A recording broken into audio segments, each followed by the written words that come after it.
What's up, chat? What's going on with you?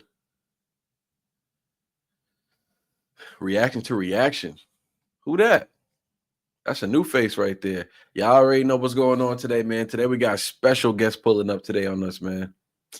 It's going to be a doozy today, man. I'm excited about this one. Y'all already know this one's been in the making for a long time.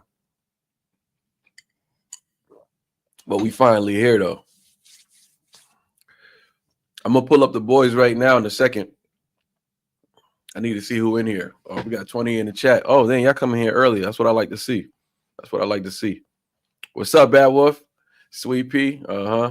Get my quick shout outs real quick. Yeah, I can tell when folks pull up from a different page. Names I never saw before. They gotta be from Straw Hat Dynasty. I ain't never seen these names before. Ricochet, the OG Ricochet in the chat. That's what's up, man. Yeah, man. So I'm gonna bring the boys in.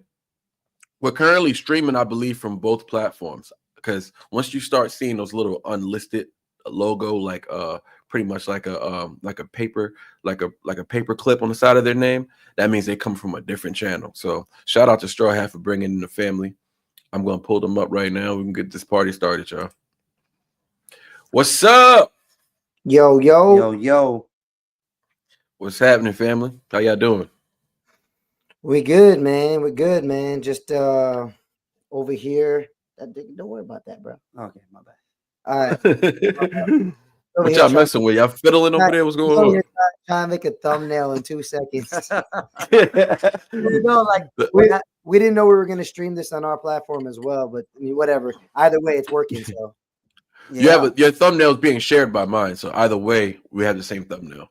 Oh, all right. There we go. Yeah, because I originated the stream, so you should be sharing the same thumbnail as mine. So it should be good to go. We're good. Should we technically be able to see the comments popping up as well? Oh, there they are. All right. Never mind. You should be able to. You don't see them? No, we see them. We see them. We good. Oh, okay. Ashley, what's up? Just say what up to the people real quick. What up, Gilbert? How you doing, man? I'm gonna be in and out. I'm actually in New York right now. Oh, Ricochet's in New York, fellas. Yeah, I know. He hit us up. What happened? Y'all linking up or not? Nah, it was just, I had a crazy ass weekend. Worked last night. Last minute stuff. Work last night, this morning, and now we basically blocked out chunk of time for what we're doing now. So, well, I appreciate that. Sorry, Rick. Yeah, we gotta be quicker than that, man. It's my bad. It's my bad, bro. It's so good. Well, Miss Me Kate. Oh, Cindy in the chat. What up, Cindy? So yeah, so if y'all look in the chat, y'all see like a paperclip looking thing on the side of somebody. That's like the unlisted look. So basically, that's like people coming from your chat. Oh, well, all right. Love this community and reactors supporting one another. That's a fact. Let's go. Reaction to action. $5 dono. We appreciate that. There you go, man. Jolene's in the chat, y'all. Shout out to Wave of Change. She's a force behind that. Oh yeah. Congrats on the milestones. Oh yeah, they doing it big right now. I think they're almost at 11K, if I'm not mistaken. That is just insane. With an original like 2K goal. They had 11K. That's just insane. Crushing the numbers. And that just shows the power that we have, man, when we come together. Simply right there. That's just proof right there. Amen. Dude, from the reactors, man. Emily, what's up, Emily? Yeah, so let's get this thing started, guys. So Straw Hat Dynasty, man. People have been wanting us to collab for a while, man. It's been a while. It's been a long time coming, I think. I think it's been a few months now. You know what's crazy? I guess people have been wanting us to collab since before we knew each other. Right, exactly. Because we've only known each other for like maybe 2 months, maybe 2 months. I would say a month and a half, maybe. Probably. Maybe a month and a half. But I would say when I first heard of y'all is when I was starting.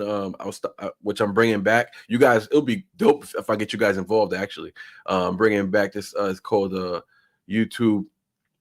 Basically, YouTube Champion of 2025. That's what it's gonna be called now, right? So basically, I grab all the reactors who make music, and I battle them.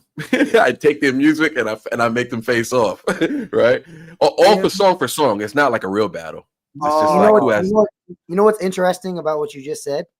What's that? We actually did one of those with another word? reaction channel for you know Disco Doc. Yeah. I know Disco. I heard of something like that. So y'all were involved in that too? Yeah, we're in season 1 and we won that shit. Yeah, I heard. You see, I heard about that, and they told me to enlist you guys. And then by the time I was trying to get all the reactors, and it wasn't about REN reactors; it was just reactors, period. But I was trying to get all the reactors who rap, right, or make music, to get. And you guys were like the last person at this point. My channel was small as well, so I don't even think enough people knew both of us at this time. But it started to heat up. This was like in September. And then they had mentioned you, and I already had like 8. I only wanted 8 reactors. I was like, oh, I'll use them for the next season, whatever. But I already had rounded off my 8 rapper reactors, pretty much. But that's when I first heard of y'all. I was like, strawhat-dynasty. Then I went to, and I remember I even listened to like 2 of your songs or something like that at the time, just to see if I would like put y'all in the next round. I mean, the next season. But yeah. And I remember hearing 2 songs. I remember hearing one song and saying that was dope. Let me hear if they got another dope song. I remember that's how I knew for a fact. I checked out like 2 songs. I was like, okay, yeah, these dudes are dope. I had no idea you guys are from New York though. Back then. But it was obvious, I would say, but it didn't like, it didn't kind of. I'm not sure if I cared like where you were from. I was just like, these dudes could rap. Like, okay, yeah, I got to keep them. We're going back and forth with the Brain Squeeze on that competition because he was nasty. So Brain Squeeze. Oh, that's what y'all was facing off with. I mean, he was our main competition. He was the main competition. About the one that was like we kept edging each other out, and I think we might have beat him by like half a point, maybe. Oh shoot, that's crazy. So what did that battle entail exactly? That competition? I never really looked into it that much. It was really cool, honestly, and I think tell them how it went down, like the structure of it and stuff. Well, I'll tell them, but I think it's worth like pre-screening and checking out, and if you think it's entertaining enough, then you can react to it. You can react to it, yeah. Because I thought it was pretty compelling story. Basically, Disco Doc kind of just mentioned us in like a highlight reel video where he just highlights what he deems REN reactors who also rap. So that when he did this thing, he calls it, ironically, it's called Fire in the Booth, right? And Fire in Doc's booth. Yeah, Fire in Doc's booth. So basically, what he did was he had like a network of producers who made beats, and then each round was a beat from a different producer, but each round was also like a theme, right? So like one was like so he controlled the topic. Yeah, my regret, my sorrow, redemption. Redemption was the second one, and the last one was legacy. So there was like regret, redemption, and legacy was round 1, round 2, round 3, and so basically they gave us like a month or so, like 2 months to like make 3 tracks, and we definitely made them super last minute. And we made them super last minute. Like nobody even knows right now until we mentioned it right now. Everyone probably thought we like had those songs cooked up. we did it last minute. We did it last minute because we just had so much fucking shit going on, but we really wanted to like do this competition, right? So we just took a walk through Chinatown and had the music playing in our headphones, and then all of a sudden the words just started coming to us. Yeah, we wrote out most of them in like one walking session in the city. But to be honest with you, it takes some time. And honestly, I was using it as a reason because at the time I hadn't written something in a long time. And like anything, when you're out of practice, it literally you can feel it. You don't, things don't come as natural. No, I definitely hear you on that. I know all about that. Yeah. Writer's block, whatever the fuck that means. I mean, I don't really believe in writer's block. It's just write. You know what I mean? Sometimes you could always write, even if it comes out shitty, you could always write, but like whatever. So I used it as a reason to kind of just like jumpstart my writing mode again. I'm like, all right, this is a challenge. I'm going to step up to the challenge. I'm going to jumpstart my writing mode. And once I get into it, you know, this will be the jump start for me to continue writing and make dope music, you know? So we had to make these tracks, and then we were being judged by like people he got who were like kind of associated with like Ren through either like, I think one of them was like another dude who does a reaction channel. One of them was actually the guy who handles Ren's copyright that we ironically have been talking to him months before we even got to this competition, and he ended up being one of the judges. And he didn't even know who we are when he was judging us. He didn't even know who we were. He didn't know who anybody was. Everybody was labeled like a letter. There was rapper A, rapper B. Oh, that's cool. Right? And they didn't even know that That's cool. they didn't even know we were two people on this under the track. They just kept calling us rapper A. Right? That's funny. Y'all like, going back and forth and they think it's one person. Right? They're like, why is this song so long? And I'm like, well, because there's two people on it, dude. But they didn't know it, right? So you know, regret, redemption, and legacy. And we just actually Ricochet was one of the rappers on it. Yeah, Ricochet was in the battle with us. Oh, was he? Oh, that's what's up. Doc, you recently did something like that again. He asked me to be in it. I was in it. This is a recent one that just is happening right now. And season 2, I guess. And I pulled out of it. Like around the time me and you, Tricks, around the time me and you started talking is when I pulled out of the competition because I got too busy, man. I had too much going on. I was like, I can't really dedicate I didn't want to play with it. You know what I'm saying? If I was gonna do it, I was gonna do it all the way and win that joint. Like that was my plan. You feel me? But I had so much going on. I was like, man, I don't even have the time to do this. And then I gotta hit the studio when these guys want me to hit the studio. I was like, man, I really can't be messing around like that right now. Anyways, right now I couldn't. You know what I'm saying? I would say like maybe in a couple months down the line, I'll have more time for it. So I'm actually familiar with what you're talking about. I just didn't really understand the structure of it, even though I was in it just recently. I just gonna do it and just whatever he wanted me to do, I would do. Like, oh yeah, so what's the topic? Okay, cool. And I just go record it. I wasn't really paying attention to the rules or the structure that they had going on. I just saw who was in it, and that was it. Shout out to Rick. Shout out Rick, holding down third place like a champ. That's what's up. That's what's up, Rick. Sick Boy Renegade, what's up? So yeah, man. I'm still catching up. I'm a little behind the weather. I do feel a lot better than I did a couple of days ago, man. Sheesh, I was going through it. Even when we spoke on the phone, Tricks. I remember you sounded like you were dying. Yeah, so I mean, I feel a lot better than I do that day. But yeah, man. So how you guys feeling today, man? You guys excited about today, man? I feel like people have been dying to see this right here, and I'm with it. There's a bunch of other names too. Yeah, you guys have been mentioned the most. I've been having a rough day, so this is like my highlight of my day right now. Oh man, I'm sorry to hear that.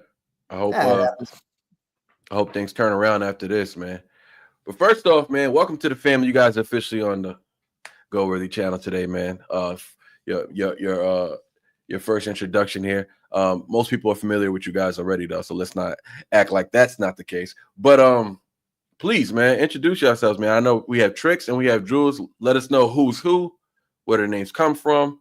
You know what I'm saying? Just elaborate on that a little bit. Just Tricks, Jules, and whatever aliases you might have. All right, yo. Well, I'm Tricks the Hooligan. And I'm Jules the Buddha Monk. And we are strawhat-dynasty. Favorite rapping breaking twins from NYC.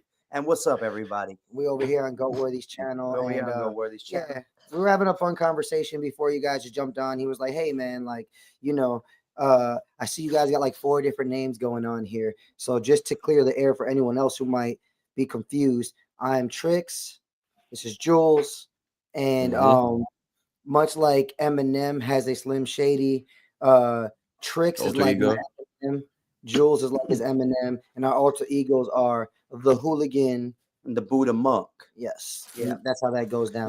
And actually, for me, Jules is a nickname because, I'll be the first one to say it on your channel. So my real name is Julian, right? And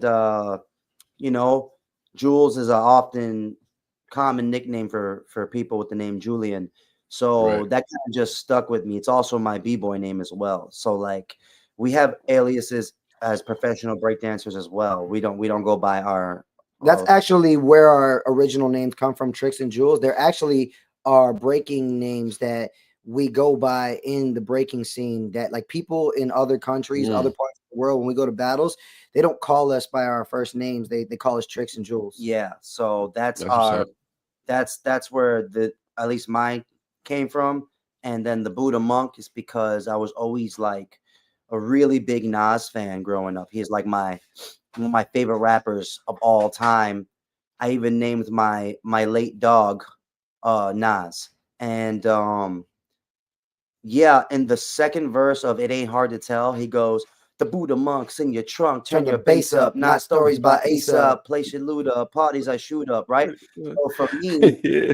I was like, man, who is the Buddha monk, right? And then, you know, obviously he might have been referring to himself at the time as the Buddha monk, but I was like, I'm going to take that character that he mentioned in the second verse and I'm going to breathe life into him. I'm going to make him as my alter ego. I'm going to be that guy in the second verse of It Ain't Hard to Tell. When he's saying the Buddha monks in your trunk, he's talking about me. I like it. Tricks. The hooligan. Where does a hooligan come from? You starting trouble? You was a stick-up boy or what? Yeah, man. You know, it's just in my much younger days, because I still believe I'm pretty young, but in my much younger days, I was just always getting into situations, man. You know what I mean? Nothing crazy. No, I'm not like, you know, somebody who was going in and out of the law or something like that. But just like, you know, when you're like a teenager going into your early 20s and you're traveling the world with 10 of your best friends doing breaking competitions, you get into a lot of fun, sticky situations sometimes. You know what I mean? And I was most definitely acting like a hooligan. So the name we got fits. here. Someone said, "Why are y'all tagged as Joy Boy in your picture?" I could tell you that right now. I didn't know that Joy Boy was going to come up, but we can talk about that real quick. Yeah, why doesn't it say Joe Boy? Why doesn't it say strawhat-dynasty? Good question. It's a good question. It's a good question. Well, first things first, however our StreamYard is set up, maybe you set that up and put that as Joy Boy, or maybe that's connected to something. But anyway, so Joy Boy, this is a good for the conversation. This goes into what some people might want to know. Is like, why are y'all called Straw Hat Dynasty? Well, I think that's just a technical issue. I think but I think the link he sent was to you, and it was connected to something that it's pretty obvious it's a technical issue, but I'm gonna bring it full circle right now. So let me finish speaking. Go for it, man. All right, cool. All right, so so basically, because I feel like a lot of people don't, maybe a lot of your viewers might not know this, right? We're called Straw Hat Dynasty, right? All right. Straw Hat comes from our favorite anime, which is called One Piece, right? It's our favorite anime. And it's our favorite anime because I'm not going to get into the whole storyline, right? But the anime is about pirates, and there's a pirate crew, the main characters, and the captain of the crew wears a straw hat, and his crew is called the Straw Hats. And we try to frame our life around their state of mind, right? That's funny. Don't worry about those comments. I just gotta pull those up every once in a while. So we try to state like how we live. We frame it after their state of mind, which is basically whenever there's like extreme adversity. I mean, in the show, there's extreme adversity. Like they're on the brink of life and death consistently in the show, right? They don't ever buckle under the pressure, and they don't ever complain about it. They're just like, well, I got to get past this hurdle to get to the next step, to get to the next level, to get to my dream. Let's do it. Jump right into the fire every single time. So that's one way we frame ourselves after the Straw Hats. And another way is, and it plays into the second part of our name, right? Dynasty. Dynasty comes from our breaking crew, which is called 5 Crew Dynasty. Dance crew. Our dance crew. Dancing, breaking crew, however you may say it. Yeah. So like, and the Straw Hats on the show really act a lot, or the way they act with each other is like how we would behave with our crew. You know, always got each other's back, do anything for each other. and really pushing each other to get to the next level. We're all on the same page. So we took the Straw Hat State of Mind from the show and the Dynasty from Five Crew Dynasty, because it's such a pivotal foundational piece of who we are as people. Literally, we would not be the way we are without that experience and those people and breaking. And we put it together, Straw Hat Dynasty. Yeah. All right. So, and then so you said something interesting. So is that your? Oh, go ahead, Jules. You want to say something? And Joy Boy is just a character in the show One Piece, and Oh, okay. that's why that says Joy Boy. So, yeah.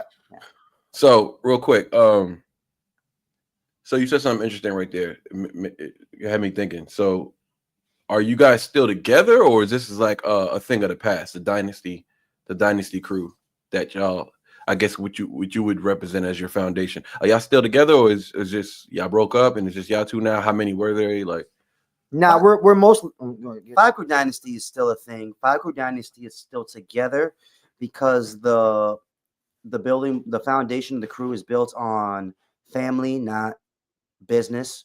So as a crew, we're always together. You know what I mean? I mean, some of these crew members have been my friends since middle school. Some of them have been my friends since grade school. Most of them have been my friends since high school.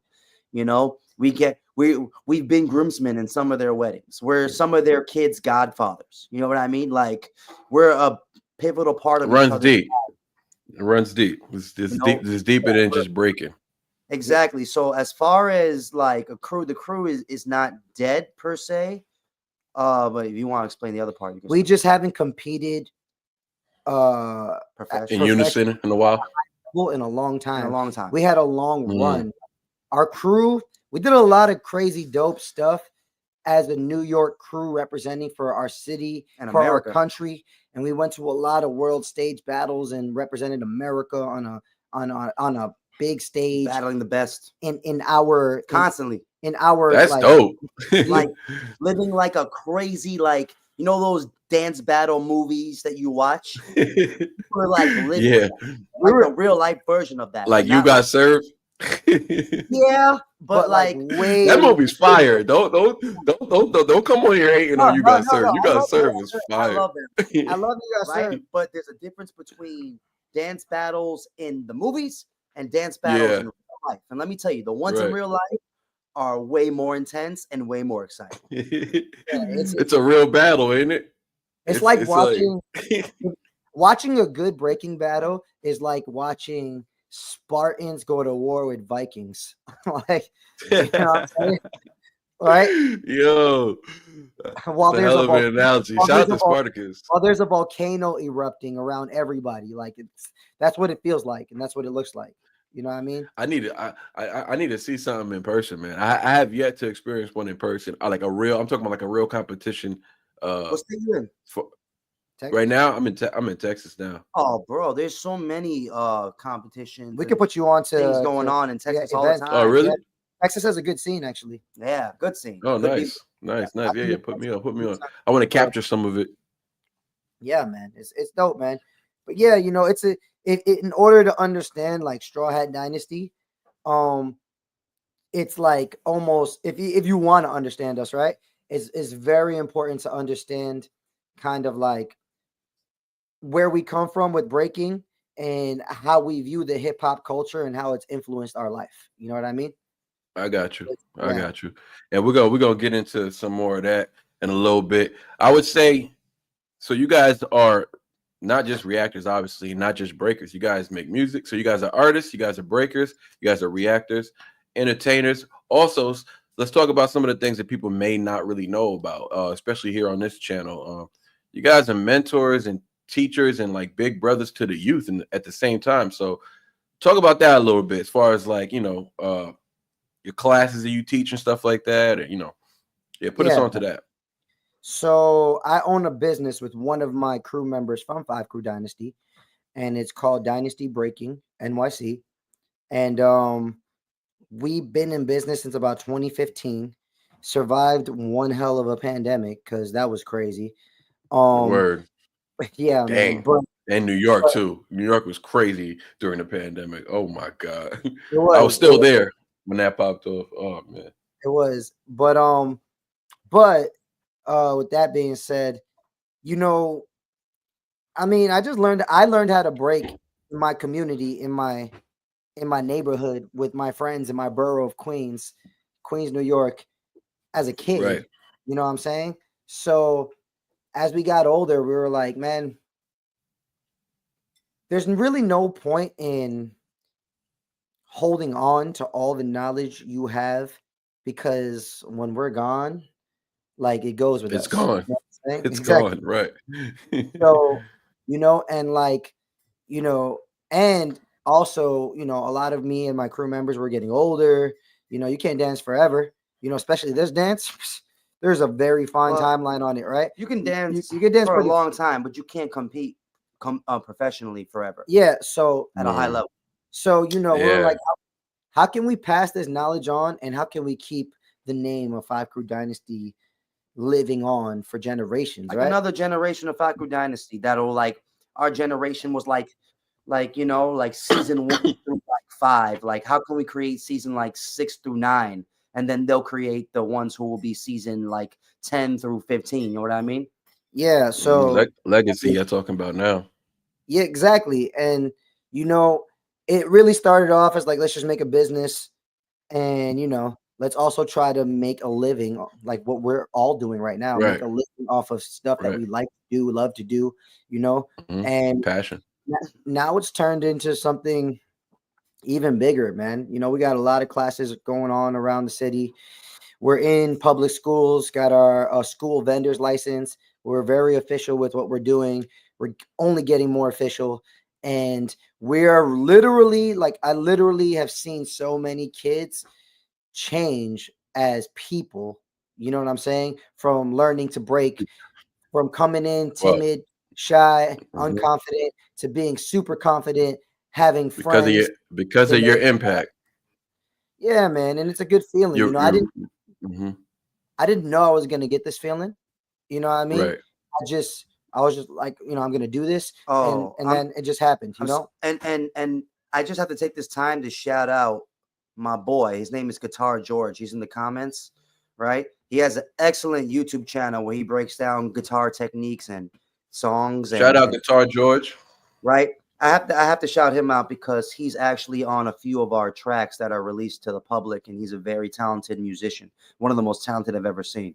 So, And I also got a shout out to my boy Tone Deaf Music as well. We're kicking off some things in the behind the scenes. We're gonna be getting together on a live soon as well. So shout out to Tone Deaf, man. Interesting fella. Real intellectual brother, man. I've been watching some of his videos, and he be talking that talk. So he be on that wisdom path. You feel me? So y'all might want to take a look at his page, check it out. Yeah. Well, I think he hit us up on Instagram. I'm not too sure. Okay, might have. He's an interesting fella for sure. So you were saying, Tricks, as far as like the impact, you started to recognize like you were leaving an imprint on these kids, and they were like changing for the better, obviously, in a positive way. And two of those kids I've been teaching since they were 9. They're now 16 and 17, and That's deep, man. yeah, and they're actually officially last year they officially joined my crew. So they went from being my students, now they're like my equals. They're my crew. You know what I'm saying? Like, that's dope. That's fire right there. That's fire. I've taken these kids to Texas, Puerto Rico, California to compete already with me alongside, and it's been an amazing experience, honestly, competing with my students. I'm pretty sure me and a few people in the chat right now are kind of just astonished at the fact that breaking is still so dancing is prevalent. We know dancing itself is big, but specifically to break, we have to. I want to zero in on breaking just because it's one of the original pillars of hip hop and still is to this day. But more than anything, the relevance that it still holds today. Like the fact that you guys are doing these type of, trips, whatever, across the world, whatever, pretty much you're going across the world. You're not just, it's not just like a local thing. People think a lot of this stuff is so New York, and it's like, that's just what we think, and like they kind of think we have like a closed mind and like we're just full of ourselves, but when really we're full of the world. Like there's so much influence that comes from New York, and I think there's nothing wrong with having pride and talking about it. Like, so I want you guys to talk about that a little bit, just that pride of just being from New York and just seeing the influence the East Coast region has on the rest of the world. Because when you're coming from New York, breakers coming from New York, and you guys are competing in these different states and countries, what you're doing is you're bringing the essence of it to those places, even though it exists there already because the influence has reached that far. But it's crazy when you get there and it's like home. Like it has to feel like home at some point, right? For you guys, like a little bit. If anybody's questioning New York's relevancy, or if anybody's questioning people from New York's pride, especially when it comes to the culture of hip hop, anywhere in the world, is definitely in America. Because I guarantee you, nobody in Europe and nobody in Japan and nobody in the places where the culture is actually happening is complaining about it, and they all know the relevancy. They all know. Actually, to tell you the truth, people from other countries who are in the b-boy community, b-girl community, UK included, right? Coming to New York is like a rite of passage for them. It's like a birthright trip. That's how they treat it. It's like for them, it's like a sacred trip. It's like going to Mecca. You know what I mean? So for them, and I know this because every time some way they get our fucking goddamn number somehow, and they hit us up every time. And I've had b-boys and b-girls from every country you could think of sleep on my couch, like, and some of these have been some of the best b-boys and b-girls in the entire world at the time. And they've come, they spend time with us, they come to our practice spots, they stay on our couch, we exchange knowledge, ideas, experience, they receive our culture, and then we receive their culture. And that's what really it's about, especially the experience of being a b-boy and b-girl in the world today. It's about experiencing other people's cultures through the culture of hip-hop, you know, because when we go, and we went to battles in fucking Holland, and we were chilling in Amsterdam and in other towns in Holland, talking to Dutch people, listening to their language, and it really like, oh snap, you're different than me. But that's cool. You're different because you're Dutch. You know what I mean? Right.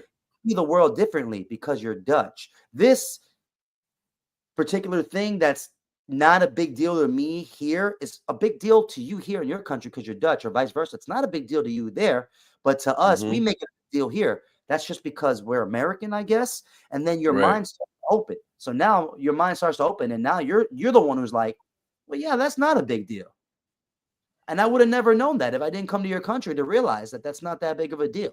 You know what I mean? And that's how we expand our wisdom. That's how we expand our understanding. That's how we're able to communicate even better with those who are not from where we're from. And the people who speak like this, though, I bring that up because you already mentioned it. The people who mostly speak like that are the people who live around the block, not people in the other countries, because people in other countries appreciate what we brought to the culture, you know what I'm saying? Or what we are of the culture when it comes to hip hop, right?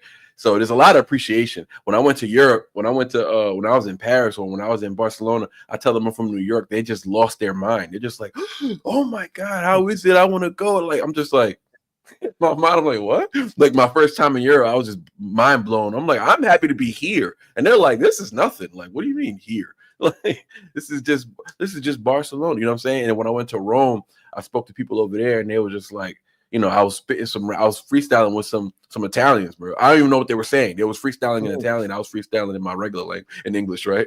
And they were just mind blown. They're not even sure what I said, but they were just like, you rip it, man, you rip it. Like they was just going crazy. And I was just like, wow, it's amazing how people just, you know, are in love with the hip hop culture, man. There's nothing stronger than it, man. It's amazing. Yeah, man, I agree. And you know, you had explained it very well without even being in our world. You're right.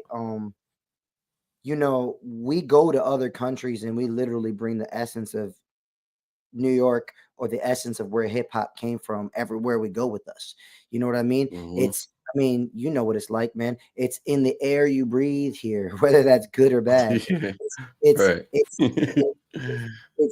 you know, being a teenager and not having enough money to get on the train, so you're hopping the turnstile. You know what I'm saying? Right. It's all this. It's going to the corner deli in 2004 and going in with $5 and leaving with a bag of goodies. A You know, bag of stuff, mad Bag- quarter waters. Yo, let me get a bacon, egg, and cheese sandwich, salt, pepper, ketchup. so like, Like- so it's deeper than just like dancing. It's no, it's culture, what- man. It's their environment. It's exactly what the essence of it. Yeah. Yeah, But for me, our environment shapes us, and it brings and it goes we take it with us everywhere. And you know, in New York, it's like we're survivors. You know what I mean? That's what it Yeah. is in New York, because you have to know how to get it and survive to live in this city. It's not easy. You know, shit's expensive. You know what I'm saying? Things move quite fast. You know what I'm saying? And Mhm. and you were right. Breaking has been very relevant for a long time, but it's not surprising that people wouldn't know, because it's a culture that's very tight knit. So if you're not introduced to someone from the culture, or if you're not part of it yourself, it would be unlikely you would just stumble upon it the way that it's out there. You know why? Correct me if I'm wrong. I think it's because y'all just protect it. Like it's the last dying breed of hip hop. If you ask me, it's the only thing that actually has not changed a bit. It's the one thing that's it's kept the same face the whole time. And like hip hop has changed dramatically. The music has changed dramatically. You know what I'm saying? A lot of the things I like to compare it to the graffiti crew, but even them, even laws have made it harder for them to do what they have. Now they got to find areas where it's like legal to do this, and it's cool. The cool thing about graffiti has been accepted on a large scale in certain ways, but for the true artists running the streets, they still got to do things a certain way, and it's not always safe, to be honest with you. But breaking, it hasn't changed as far as like what it means, what it looks like. You know what I'm saying? Like I would say it gets more and more competitive. It's one of the things that get better, I feel like. I was watching a YouTube video the other day, man. It was like dudes, they were in New York and everything. They were in the Bronx, but they were these two Puerto Rican and Dominican dudes. They was breaking, and they was just like some street breaking or whatever. And I'm like, man, this is yesterday. It was posted like a couple weeks ago. But when I saw it, it was like this is today. This is what's happening today. And these dudes were killing it, and they were like, it was so top notch breaking. I was like, okay, I've never even seen the things they're doing right now. So it just made me feel like as hip hop, the music is on a downhill somewhat, and it's because the labels are controlling the sound and they're putting out, they're putting out the BS on the forefront. There's still dope MCs, but you got to look for them now. You got to really dig in the crates to find them. But like, I just feel like, I don't know, man, the breakers, you guys kind of like, correct me if I'm wrong, you guys kind of protect your community. So it's so tight, like you say, because you guys never actually let them mainstream it to the point where it got lost. Like the essence or the soul of breaking got lost. Like, that's why people are surprised still. That's a good thing when people are still being surprised about, oh, breakers are still breaking these days. Like, yeah, that's why, because you guys keep the community tight knit, and that's what keeps it. That's what keeps the flavor intact. You know what I'm saying? Like, yeah, I like that though. You know, before I respond to that, I just want to give a huge shout out to the Straw Hat Dynasty crew fan group. They're in the chat right now, and they're doing, they just started. We got DM'd about having the fan group made, and we gave our blessing right away. And we're like, of course, make a fan group if you want. So, I just want to shout them out. Thanks so much. Shout out. And we really appreciate you. But to get back to what you were saying, it's funny because you're right to a huge extent. You're very right. Out of all the elements in hip hop, you know what I mean? I would say breaking has definitely improved drastically over time as far as like skill level, things like that. And it has kept a lot of its essence intact. But much like all the other elements in hip hop and other things, we still definitely go through the back and forth battles of the culture changing due to mainstream success. You know what I mean? Like, it's a real thing in our culture. It still does happen. Social media too. So, what do you mean by that? It's affecting the shape of the culture. Yeah, social media is affecting the culture, things of that nature. I'm not somebody who's Mm. so overly protective where I'm just like, no, don't make it mainstream. Don't do this. Don't do that. Because personally, I want all my B-boys and B-girls to win. I want them to make a living off of doing this because it's extremely difficult to do that. And if it takes getting to mainstream success to do that, you know what I mean? I support it. But at the same time, you know what I mean? It's like when something's so dope, you can't control it, what happens to it, really. You know what I'm saying? Like, if it's going to explode, it's going to explode. All we can do and all I try to do is, as someone with knowledge of the culture, where it comes from, the essence of it, and what I think is the right way to approach it and how to go about it, I teach that to my students, and I will have conversations with people about that who are willing to listen and whatnot. That's the only thing you can do, is be a good example Right. and kind of just like, you know, go about it, or be, you know, proactive in, you know, doing your own events and things like that. Being the change. Yeah. Yeah. So it's like, you know, but we we do battle and go back and forth with the mainstream washing of breaking. Well, when it comes to like when it comes to mainstream and breaking, that whole argument, it is a very real thing. And although it is raw and pure still, you know, it's definitely a lot more quote unquote mainstream than like what it was in the 80s. Because if you look at a battle today, like a world-class battle, which by the way happens every single weekend, an Olympic level battle of b-boying happens every single weekend in some random That's crazy. The best in the world are Crazy. they're always going at it And every single weekend. And it's I don't remember a weekend when there wasn't a world-class battle on an Olympic level happening. Matter of fact, a lot of and it's crazy because if you look at those battles, they got big teleprompter screens and crowds of like thousands of people shouting and sponsor stickers everywhere on the wall. It's pretty much there. You know what I mean? It's I would claim that the most mainstream it's ever been, even though, like my brother said, if you don't know about it, you won't know it's that big. And you know what I mean? Because it's gotten to the point where it's gotten support, and some people in other countries throw better quote unquote competitions or battles than the others.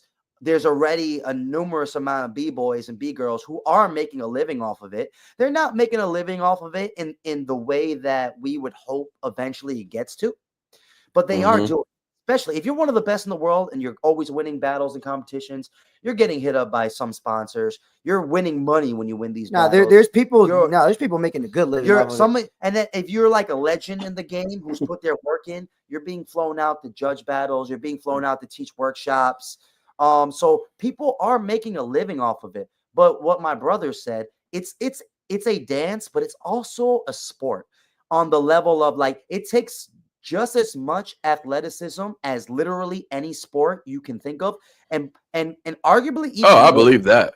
Yeah, I believe that. Right? It just mixes the element. It just mixes the element of music, rhythm, and art. You know what I mean? But as far That's as easy like to believe, like if an NBA player or NFL player needs an extreme amount of strength, flexibility, balance, endurance to be able to perform on a level where they can make hundreds of thousands of dollars and sometimes millions. So then I think b-boying and b-girling has a potential to get to that point because it takes just as much, if not arguably even more, to do that kind of level of athleticism. And it's exciting to watch. You know what I mean? No, it's real entertainment. It's just hard for the public to understand what they're seeing sometimes, which is why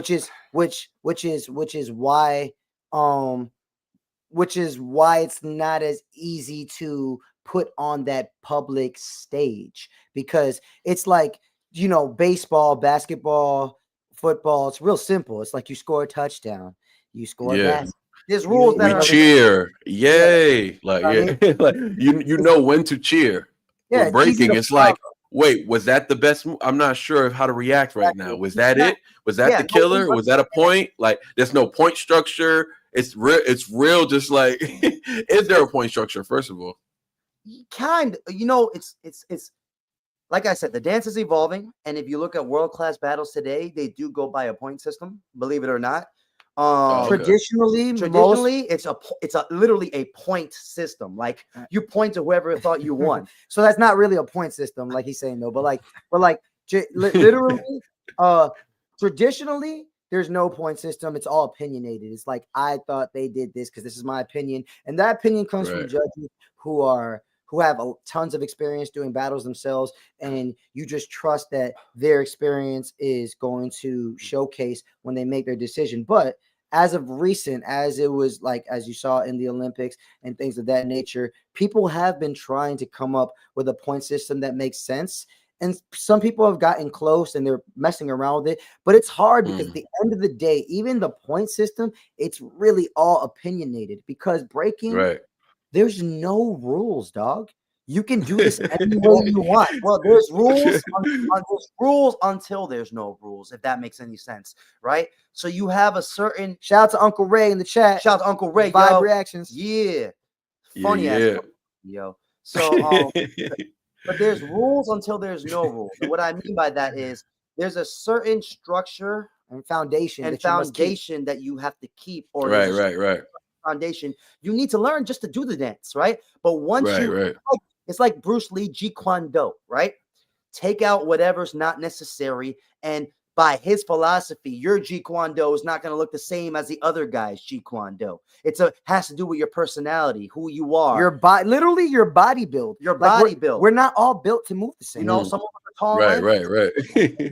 You know, some of us are stout, some of us are short. You know what I mean? Like, yeah, no, I had to call Tricks out on the last one because I was like, yo, Ren didn't even start rapping his verse yet, and Buddy already took his shirt off. One scene he got his shirt on, the next scene, shirt's gone. The man even started sweating. Yeah, I'm like, yo, what are you doing? I'm not gonna lie, you, Uncle Ray, Brain Squeeze, everybody has commented on like me taking my shirt off at some point, whether it was a music video. I knew it was gonna happen. Just the timing though was impeccable. I'm like, hold on, you didn't even wait at all. He said, you know what? Nah, this is it. And you know, like that's just a normal thing for us. Honestly. Yeah. But, I've been trying. Man. I don't want to say I've been avoiding this conversation, but I've been trying to say a bunch of things before I got to it. But I see a bunch of people in the comments, kind of asking about our thoughts on the whole Olympic thing and whatever. And talk about it. I mean, we can talk about it, but I'm gonna tell before we talk about that was my next question anyway. So y'all can indulge in it right now. Before we talk about it, just know, people in the comments, I love y'all, but just know this is coming from a professional's perspective. Just know this is coming from a person who's lived this lifestyle for disclaimer 20 plus years. So just know there's certain things we may say that you may not understand, and that's okay.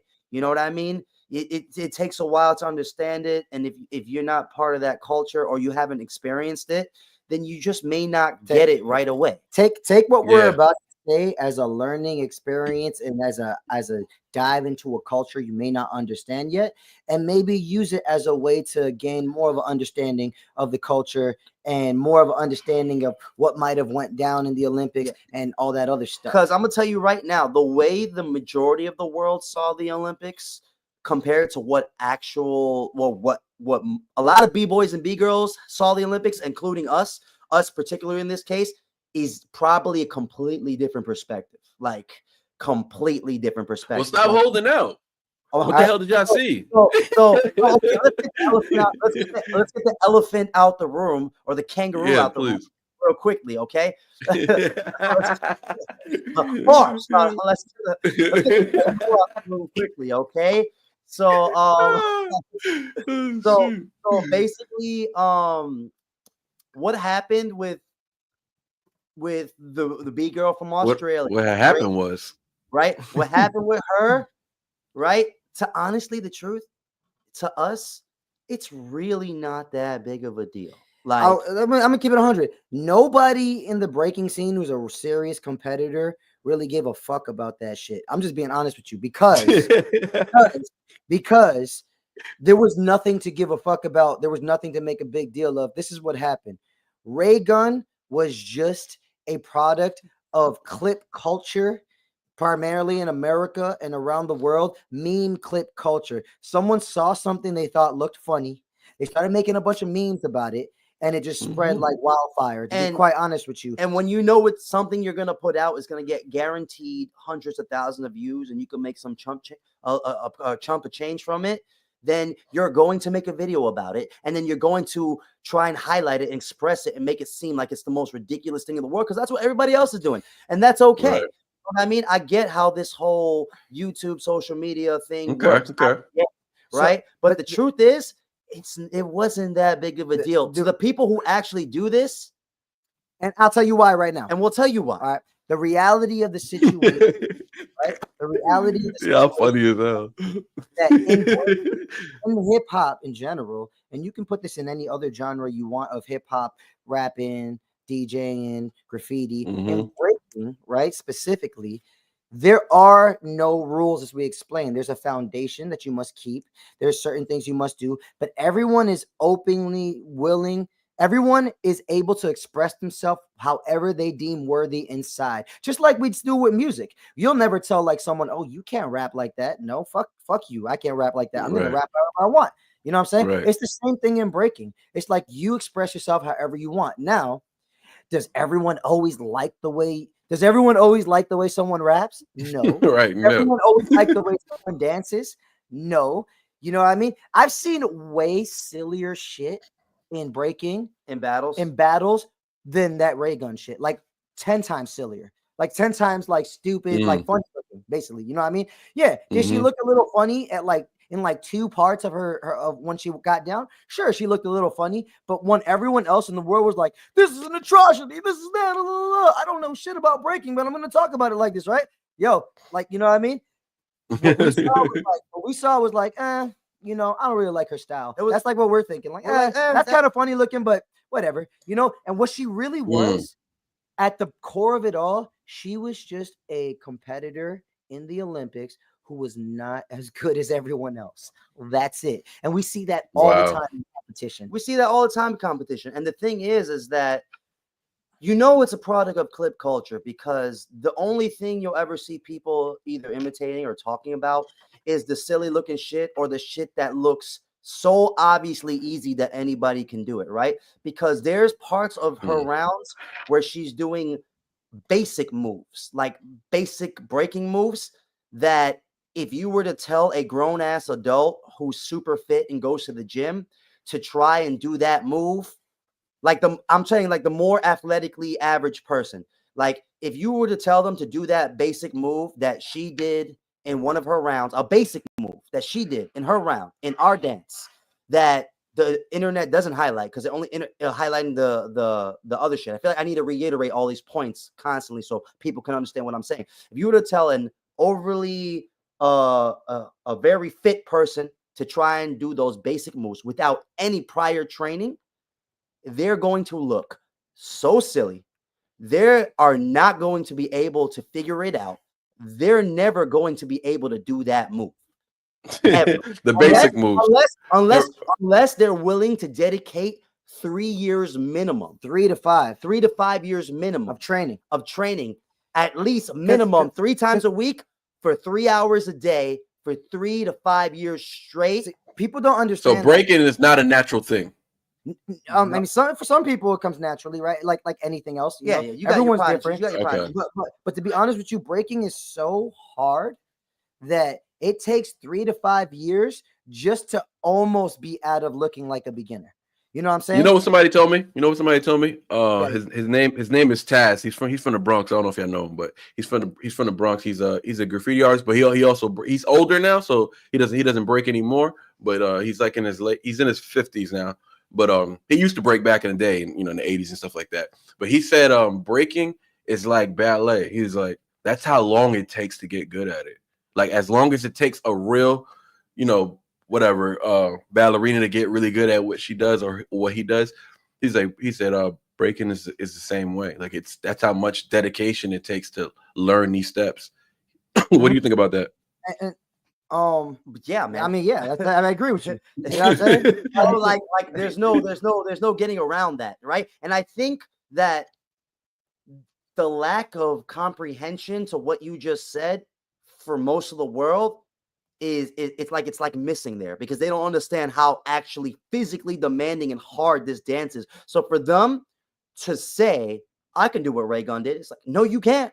You may be able to do the highlighted clip culture parts, the silly looking shit that look silly and are obviously easy to do, but the standard breaking moves 70% still showing you still take a lot of work and body muscle and structure to do. And you can't do it. And I feel so passionate about that, because it's like, you can't do it. And if you think you can, I will point out these parts to anybody who thinks they can, and I will give them $500 if they can do it on their third try.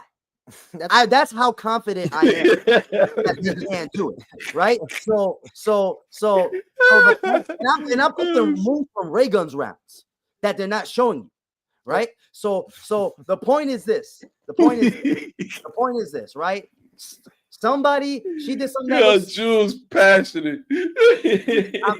You know, this is something I love. You know, so she did something that looks silly, right?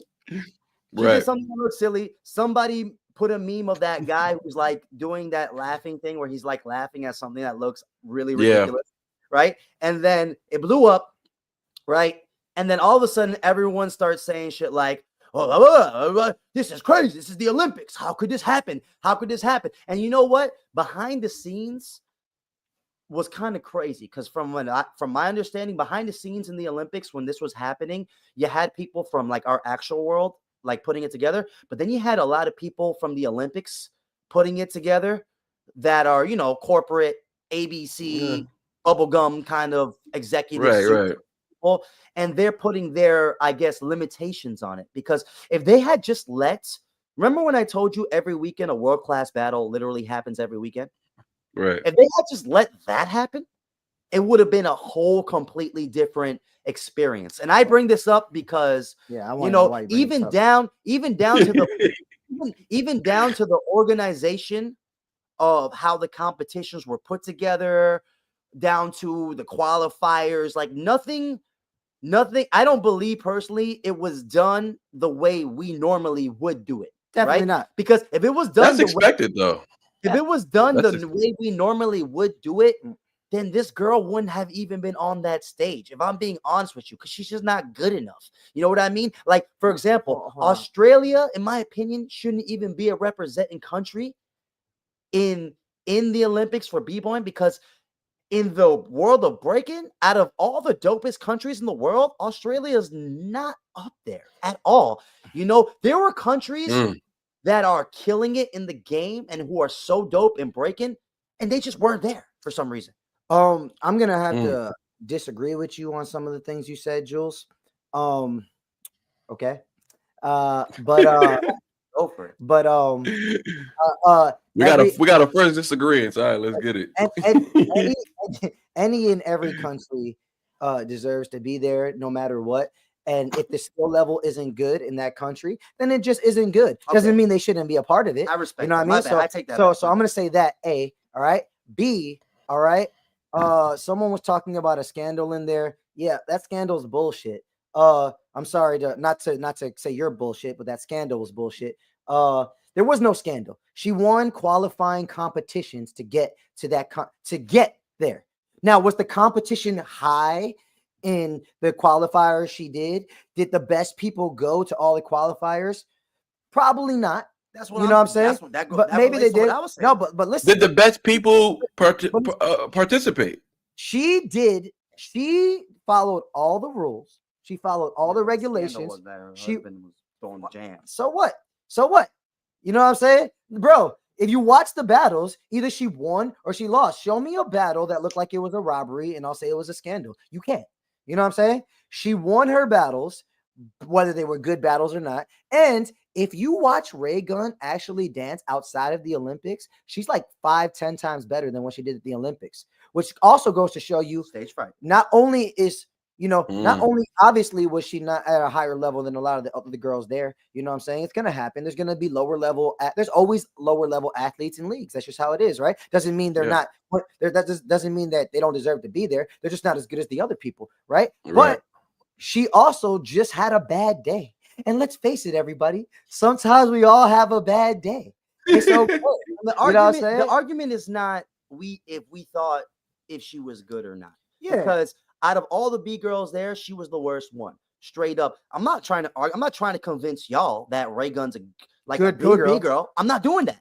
Right? What I'm trying to say is that the fact that she was there in the Olympics and she did some silly shit in her round and wasn't at the highest level is not that big of a deal. And you know why it's not that big of a deal? Because whereas 90% of the world was being drawn in to a clip culture based type of reaction going on, no pun intended, to clip culture based reaction going on to some girl who did something that looked fucking stupid or corny and whatever, the rest of the B-boys and B-girls who were actually watching it, who actually have experience, who love the culture, you know what we were looking at?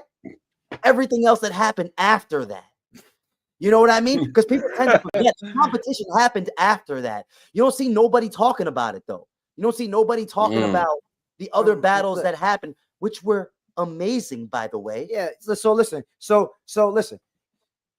Breaking in the Olympics was actually amazing. It wasn't a fiasco. It wasn't trash. It was one of the best things I've ever seen. It wasn't a fiasco. It wasn't trash. It wasn't like, oh my God, it was a failure. No, it was amazing. The battles were amazing. The level of competition was amazing. If you took the time to actually watch breaking in the Olympics, which I bet you 80% of the people who were talking about Raygun didn't even watch the competition. They just saw her on social media or said some shit. 100%. Oh, hold up. This guy right here. Do you think the rest of the world has never heard of breakdancing before?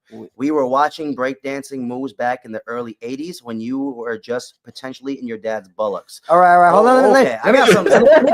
You talk to Mr. Jeff Martin. Jeff Martin. I have no idea who Jeff Martin is. Jeff. No, and before we continue this, there's no animosity. I just want to respond to it. Jeff, we love you, Jeff. We love you, Jeff. And I'll tell you what, man. My dad's balls was a great place to be in for the time I was there. Yep. Right. And my dad was actually a B-boy. My dad was actually a B-boy in the 80s. So it's kind of ironic that I was in his bullocks when it was happening, right? Exactly. Hold on. Y'all was jumping around. All right, so Jeff. Jeff, I'm gonna pick apart what you just said, just because you asked me a question, so I'm gonna answer it, right? So you said, do you think the rest of the world has never heard of breakdancing before? We were watching the breakdance moves back in the early 80s when you were still just potential in use dad's bullocks. Okay, so check it out, buddy. Get him. All right, so listen, Jeff, by default of some of the vocabulary and words you used in this box here, you already lost this potential debate, because anyone who really is in the culture and knows about breaking and actually knows what they're talking about, they don't call it breakdancing. We don't. Sometimes we'll call it breakdancing for you guys who don't understand it or are not part of it. But if you are actually a part of it and understand the culture and how it works, you don't use the word breakdance. Real B-boys and B-girls, the second someone uses the word breakdance, the first thing that goes in our head is like, yeah, they don't know shit about what we do. You know what I'm saying? Which is okay. It's okay. I don't expect you to know it, unless you want to do it. You know what I'm saying? And this is what we're here to do. We're here to educate. We're here to talk about it, right? So the second you use that terminology, you already lost the debate, Jeff. But it's okay, Jeff. I'm here to show you the light. And right? it's like, and then the second half, I'm like Sean Paul. I'm gonna give you the light. And then the second half. Oh, by the way, it's called B-boying. It's called B-boying. B-boying, B-girling, we're just breaking. Okay. Right? Yeah. It's not called. Actually, fun fact: breakdancing is just a term given to it by the mainstream media in mid 80s. Damn, Jeff. You know what I'm saying? So like Damn, when Jeff. had its explosion in the and this is a history lesson. So when breaking had its explosion in the 80s after the scene from Flashdance, I believe, when the Rocksteady crew did their little solo in the movie Flashdance To the song Just Begun. to the song Just Begun. Do you know all these parts about the history, Jeff? I just want to know, man. He was just talking about the breakdance film. So when that happened, right? The whole world saw B-boy for the first time, right? So as far as like the moves in the 80s go, it's like, is everybody rapping like Spoonie G today? You know what I mean? Is everybody rapping Spoonie like G? You know, is that my bad? That might have been too much. Is everyone Yeah, rapping? they don't even know. They don't know what you're talking about, Is right? anybody rapping like Curtis Blow today? That's like saying everyone still raps like That's Run- like everyone saying like everyone still raps like Run DMC. like Run DMC. Like Right. Cool, and it was very far. And after that, I smoked on a cigar. You know what I mean? Like, Yeah. and then you got Rakim fucking changing the game. Biting, you know, make you joke. You can't provoke. You can't cope. You should have broke because I ain't no joke. And then Right? And then you got fucking Eminem fucking every day anybody want to talk when they Since got I'm in the position to talk to these kids and they listen, I ain't no Yeah. politician, but involved. so the moves from the 80s look literally they're like an alien version of what they were in the 80s right now. That's like trying to compare the first version of the UFC with now. Literally in the first you done version, messed up, Jeff. You done messed literally up. in the first version of UFC, you literally hold on, see he's clearing it up. My bad. you see a guy boxing with one box. Jeff said he's just talking about the movie. Y'all cooking him. He said he was just What are you mentioning. talking about, man? Yo, Jeff, man, if we're misinterpreting it, We're talking I about apologize. Beat Street, Breaking, Flashback, Breaking 2, Electric Boogaloo. Anyway, Oh, yeah, stupid. that was I think that was a good history lesson though. But No, that was yo, good. That was good. moral of the story. And we're gonna move Mhm. past this now. Moral of the story. Yeah, we love Jeff. Jeff is getting roasted right now. They said Jeff was never getting Whoa, roasted. I ain't dissing Crazy Legs. Crazy Legs loves my crew. Actually, I know Crazy I Legs. know Crazy Legs. I can hit him up right now if you want me to. He loves my crew. Yeah. Every time we do a battle, he's so biased to my crew that he'll just pick us just because he doesn't like the other crew. Yeah. So don't be talking like I'll diss Crazy Legs. That's crazy because I love Crazy Legs. Yeah, Anyway, man. I love Crazy anyways. Legs. Anyways, perspective. Moral of the story, right? Breaking in the Olympics, incredible. Such a amazing feat, such a evolution for all culture. We're very proud of it. Yeah. We're very proud of the B boys and B girls who placed in medals. You know what I mean? We're very proud of America for placing in the men's division. You know what I'm saying? Also, B girl Raygun, she did some silly shit. Y'all thought it was funny. That's kind of where it ends. You know what I'm saying? All right, let's move on from that topic. I think you guys gave some good clarification on it. We got some history lessons out of it. It was dope. It was dope. You Jeff wanna had watch us laughing. a world-class battle? Someone had asked what kind of B boys or B girls should you watch right now? I would say pick a competition and watch it. If you want to watch some great competitions, you can watch Freestyle Session. That's a good competition. You can watch what's the one that these guys from Poland do? Legit Team Blast. Legit Team Blast. I'll put. Yeah, actually, Jules is gonna put in the chat anybody you should watch, And if you just wanna type watch. in anything within the last 5 years. Yeah, exactly, and you'll see it. Yeah, we can move on. Oh, that was I seen that. That's the sick boy figurine that this guy REN selling, right? Yeah, I just copped 2 of them. They're fire. Man, I love little merch things like that, man. Me too. I'm like obsessed. I'm like, dang. I got a whole like right next to me a whole. I remember you gave me a little tour. Yeah. I saw the picture. That's when he brought up his dog earlier, Nas. You had showed me a picture of him and his dog, and I thought that was pretty cool, man. So yeah, I had a little. You gave me like a Redman Cribs tour. Remember when Redman did Cribs? Oh, Yeah, I yeah. Yeah. Man. We love b-boying, man. Like, it's literally, you can hear it when we talk about it. You know what I mean? The way I talk about b-boying is the same way I talk about rap. You know, because they're literally from the same culture. Well, my question was going to be, which one do you guys enjoy doing? Sorry. No, Jeff, we really do. Yeah, no beef here, Jeff. We love it. Hey, Jeff, we were just playing, man. I mean, Had a who could good get mad at a laugh. guy named Jeff? Yeah, come on, Jeff Martin at that. Come on. Jeff Martin.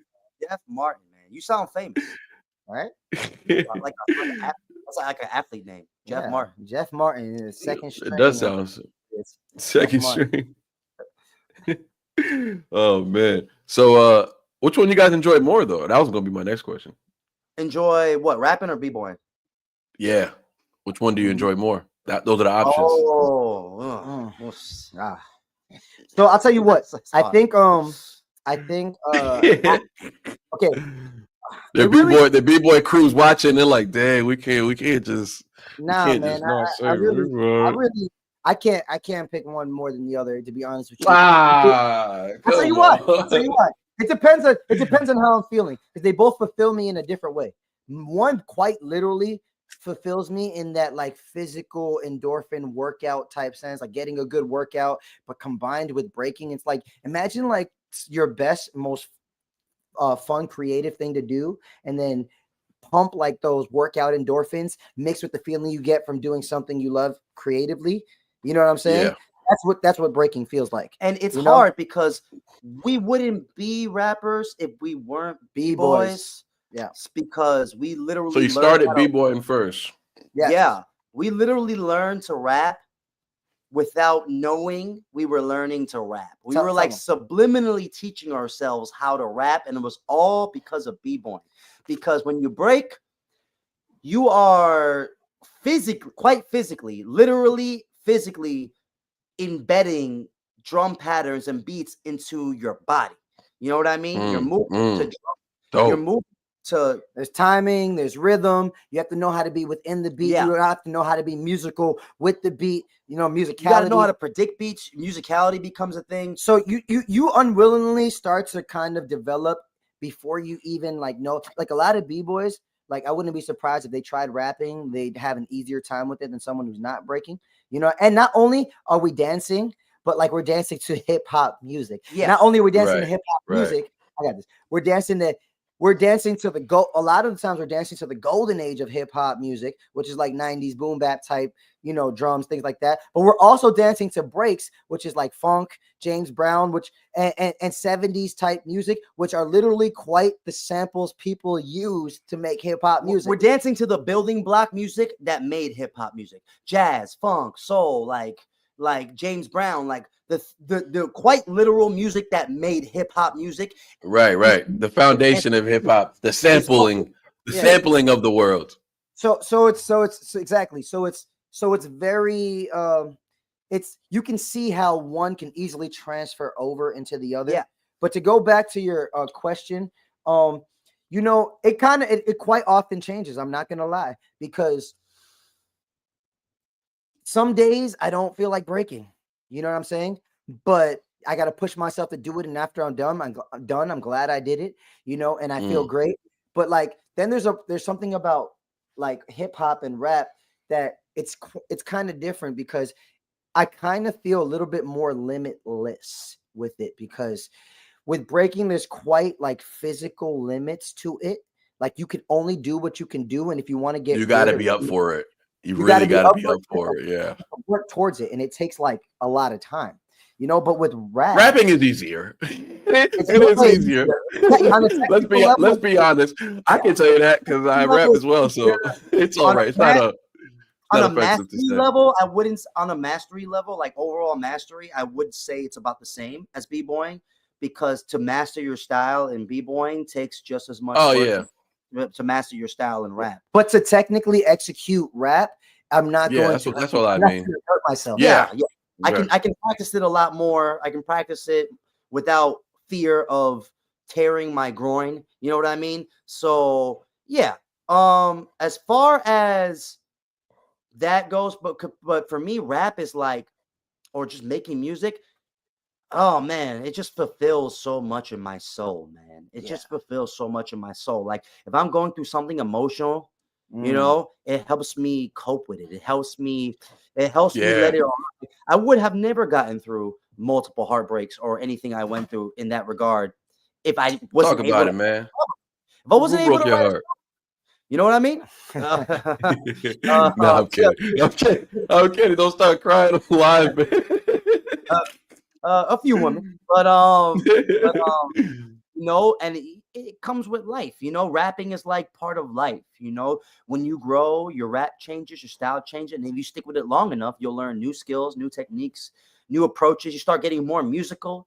Whereas when me and Tricks, I was about to say Anthony, when me and Tricks first started, right, it was like on some like, yo, we just fucking rappers. We're gonna slay these bars, you know. And don't get me wrong, we still up for that, right? But now it's like, oh, I want to use my voice. I want to fucking fuck with the programs. I want to put the high layers on top of the medium layers and the low layers. I want to build a bridge. I want to have fun executing a chorus that sounds addicting and it's in somebody's mind. Like, there's levels to it. You know what I'm saying? There's a lot of depth to it, and it fulfills a different part of my creativity that I can't quite touch with breaking, because while it does come from the same culture, you're quite literally doing it differently. You know what I'm saying?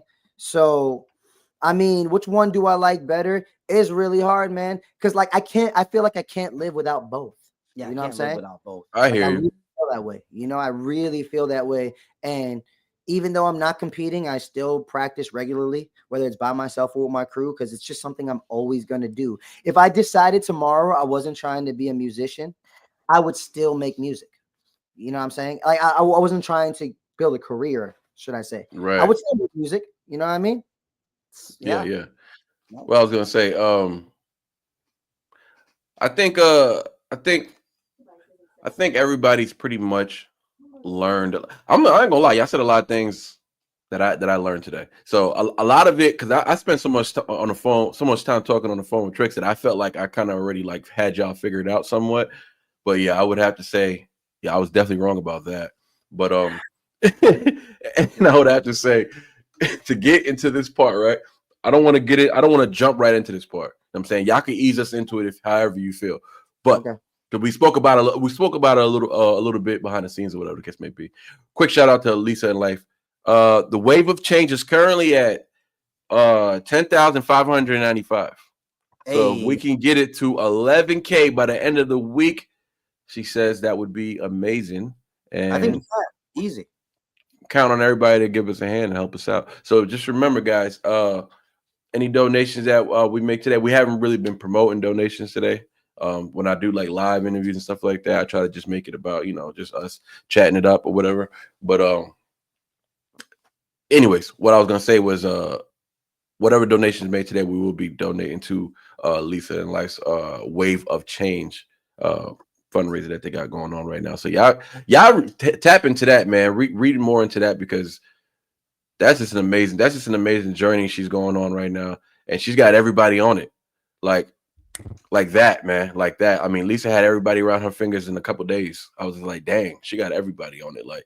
And I thought it was gonna take more. I was like, man, we're gonna have to really pull this community together. But no, it didn't really take that much time.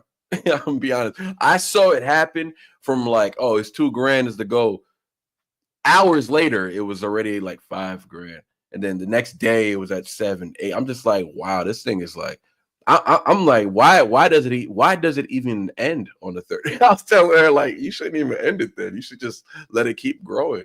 But but you know, they have their deadlines and reasons and stuff like that. But yeah, shout out to Lisa, like shout out to Jolene too. She's like helping her out. Jolene. Lisa gets shit done. I like that. So, Lisa, she don't play. Yeah, so I want to speak on our behalf as well. Yo, Go Worthy subscribers, Straw Hat subscribers, whoever's watching this right now, yo, find it in your heart to go make a donation. I know a lot of you are renegades. I know that a lot of you are very familiar with Ren's story. I know that a lot of you are very familiar with how the medical system failed him, with how his sickness tortured him, right? And this fundraiser is quite literally for medical research so that we can avoid those type of things, so we can make the world a better. We can literally make a wave of change. So find it in your heart to donate something, man. Hey, man, maybe you skip that cup of coffee tomorrow and you just donate it to Wave of Change. You know what I'm saying? It's a small price to pay for making a big difference. So please find it in your heart. Make that donation. We'll be definitely reposting, sharing, and linking the donation link in our stories. Yeah, the link is in the chat now, so you guys have the access to it, man. You have the access to it. Also, outside of those who literally cannot donate, because I do understand that times is hard. But share the link, man. Just share the link. That's all I would say. If you can't donate, you should definitely be sharing the link. That's like, I don't even want to hear no excuses for that. You should definitely be sharing that link, because you never know who knows who got what, who wants to donate, or who feels a wild connection when it comes to that. Because everybody knows somebody that's sick. That's how I feel, because I know. I mean, me myself, I have my own disease. I don't really talk about much, but I know people as well who suffer with different types of autoimmune issues, and it don't cost nothing to share it, man. It don't cost nothing to share it. So no excuses, man. When you're a part of this community, like, I feel like, yeah, that's just like, I'm not saying there's rules in this community, but when things like this pop up, one of the rules, if you're about this community and you're about, getting all the benefits of just enjoying all these dope reactions and enjoying all this dope, atmosphere that these different reactors bring to you, like, or a Straw Hat Dynasty and Go Worthy coming together, if you're a part of that, you have a duty. You have a duty to share the message that we're up here upholding. Like, so when we say Lisa and Life got something going on, everybody jump on it. If we say Sick Boy Renegade got something going on, jump on it. You know what I mean? That's what we do over here, because everything's going to be in light of positivity and for the greater good anyways. So that it ain't nothing that everybody can't get behind. So share the link if you ain't if you're not, if it's not in your capabilities of donating, which is fine. We understand that as well. But yeah, share the link, man. So next. All right, hold on. Let me pick this up. Ease us into this one, all right, brother. Yeah, take your shirt, because I'm gonna need you to get comfortable. Yeah. Because you know why. I'm gonna need you to get comfortable. But I wanted to start. Hey, but Trix, before we get into it, right? I wanted to start between the two of you, because you two had to make a decision. Well, you didn't have to make a decision. You two made a decision, and you two had to have a discussion about it before, taking off and making that move. I really want to know what that conversation was about. I know I watched the video you guys talking about it a little bit, so I don't know if you guys want to. You don't have to, I guess kind of just, I don't know, put it in a nutshell or whatever, but without missing any important details, I would say. So most recently, Trix, you took a trip out to the UK. You took a big step in hopes of being a part of something in which you were successful in conquering, brother. Good job. Before we get into that, though, like I said, Trix, it was just you. So brother Jules is over here, was not able to partake in this trip or in this, somewhat of a competition. You were kind of auditioning for a role of, whatever. But he wasn't there. So what was, before you tell us what happens when you took off, or how it happened, or how you heard about it? I want to know all that too. I want to know how you heard about it. Was it last minute? How much time did you have to make a decision? Before we get to that, what was the conversation like when you brought it to Jules? Like, hey, I don't even want to say nothing else, because I don't know what you said after that. You brought it to Jules, and what was y'all conversation? And also, after you respond, Trix, Jules, I want you to tell us exactly how you truly felt about him taking off and doing that without you, and so okay, Trix, if you go first. So if I got to be honest with you, yeah, it wasn't much of a conversation, because, like I said earlier in the live, Straw Hat State of Mind, right? It's like, hey, this is what we got to do to get where we want to get, to achieve what we need to achieve. Me and him, like, he already, like, once the cards were laid out and we knew the situation, we knew that the opportunity was there to go to the UK. We knew that he needed to renew his passport, so there was no way he was going to be able to go, and that I would go alone. Once we both knew that, which we knew right away because we know each other well, it was just like, quite literally, like, it could have been a twin sense without us saying it at the same time. We looked at each other and we were both like, okay, man, you have to go. And it was just like that. It wasn't even like, there was no back and forth. There was no, oh man, but this is no. Like, we don't, when we try to, like, kind of like, what's the best decision? What's going to get us the outcome we want? Do it. And that's kind of how it was. If I'm just keeping it very simple, you know what I mean? Right. I kind of already knew that was going to be the case, because honestly, like, the minute he put up on his stories that he was looking for breakdancers or, B-boys and B-girls for a project. Everybody started hitting us up. I was like, yo, you see the people hitting us up about that? It's like, yeah, you see the people hitting us up about that? Hey, what do you think about that? Yeah, it sounds cool. You want to try and actually go? It might happen. Yeah, sure, let's do it. It might happen, right? So, it started off small. I'm like, all right, well, let's just hit up all the people we know who, consistently hit us up and be like, hey, yo, why don't you just tag our name in like Ren's post, or why don't you just DM Ren or DM anybody in his team? Like, yo, these guys react to you. They break dance, professionals. We would love to see you with them, right? But then I was like, yo, I could take it a step further, right? Well, first things first, I DM'd Ren right away, but like I doubt he saw it because I mean this guy's inbox probably crazy. Yeah. So I was like, I can take this a step further, and I have something that the general public doesn't have.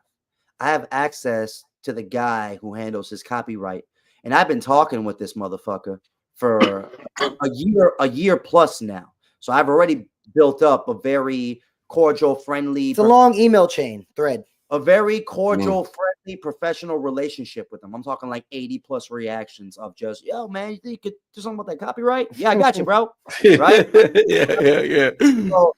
So like, it just felt all too alchemisty. It felt all too like fate. It felt all too like this was all supposed to happen. Because like, why would I have been talking to this guy for a year now? Yeah.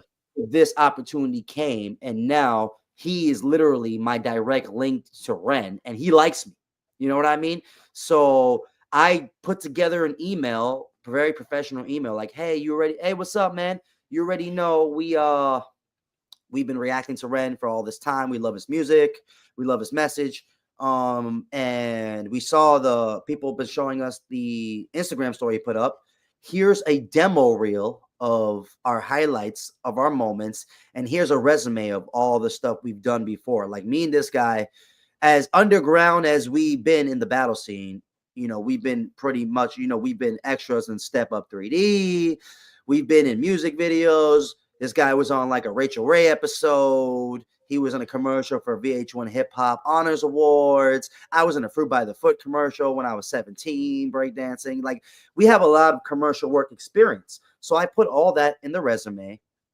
I put the demo reel, and I treated it like I would have treated any other job that I was trying to obtain dancing, right? With the added fact that we just so happened to listen to a lot of Ren and react to him and have a connection with him and his community, right? And then I'm talking like this guy, man, like not even like 20 minutes later, I get a email that's saying, hey, man, no problem. I already sent it to his manager. I was like, okay, all right. That was crazy. So, but and it's even more fate. It's even more fate filled than how he explained it. Because shout out to Ariel Bussard in the comments. All right, can you bring up her comment real quick? If you go up a little bit, Ariel Bussard. I was so very excited when I heard you were going. Yeah, I was so very excited when I heard you were going. Like proud mama moment, excited, haha. Because fun fact, Ariel is the woman who put us on to Ren. She was one of my early YouTube subscribers who watched a Tom McDonald reaction we had put out. And she goes, hey, you guys should really react to High Ren if you really like, whatever rappers or trust me, it's gonna blow your mind. Yeah. And like just like that. And I was like, oh, okay, and we don't take everyone's reaction request. We try to, you know what I'm saying? But you get flooded with a lot of requests. Yeah, of course. Something about like her comments was just like, you know what? It was pretty long. It was long. It was detailed. And I was like, they still haven't forgot it, Ariel. They still haven't forgot it. I'm gonna roll the dice on Ren. Why not? Let's just try it, right? And mind you, we don't know what this motherfucker looks like. We don't know his story. We don't know anything about him. We don't know anything about this guy, right?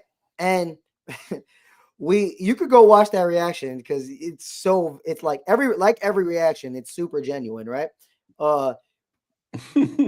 We were like literally at the end of it, we were like,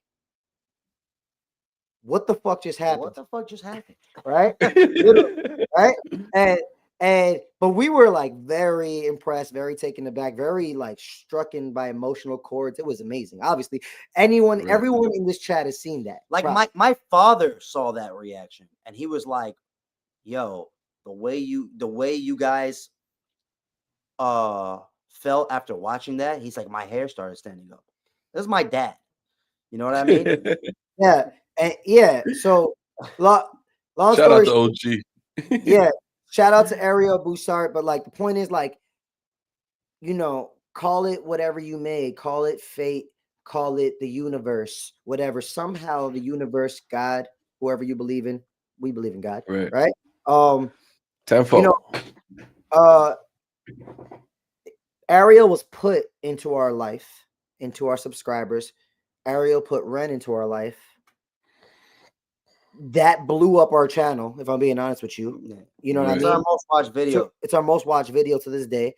And here we are a year later talking with Goatworthy on the live. And then a year later, this guy is a year later only. This guy's growing it up with Ren. Like just talking to him. Whoa, get to that. Okay. Yeah. All right. So shout out to Ariel, first of all. Yeah, man. Shout out to Ariel for starting the train. She started the train effect for y'all. And she's the reason why we're here today. This guy in the comments, Khan Bloodlust. That's a funny name. Just ask them who the guy doing the flares was for me. Okay, the guy doing the flares was this guy from a crew. I don't remember his name exactly, but he is from a crew in the UK called Gully Squad.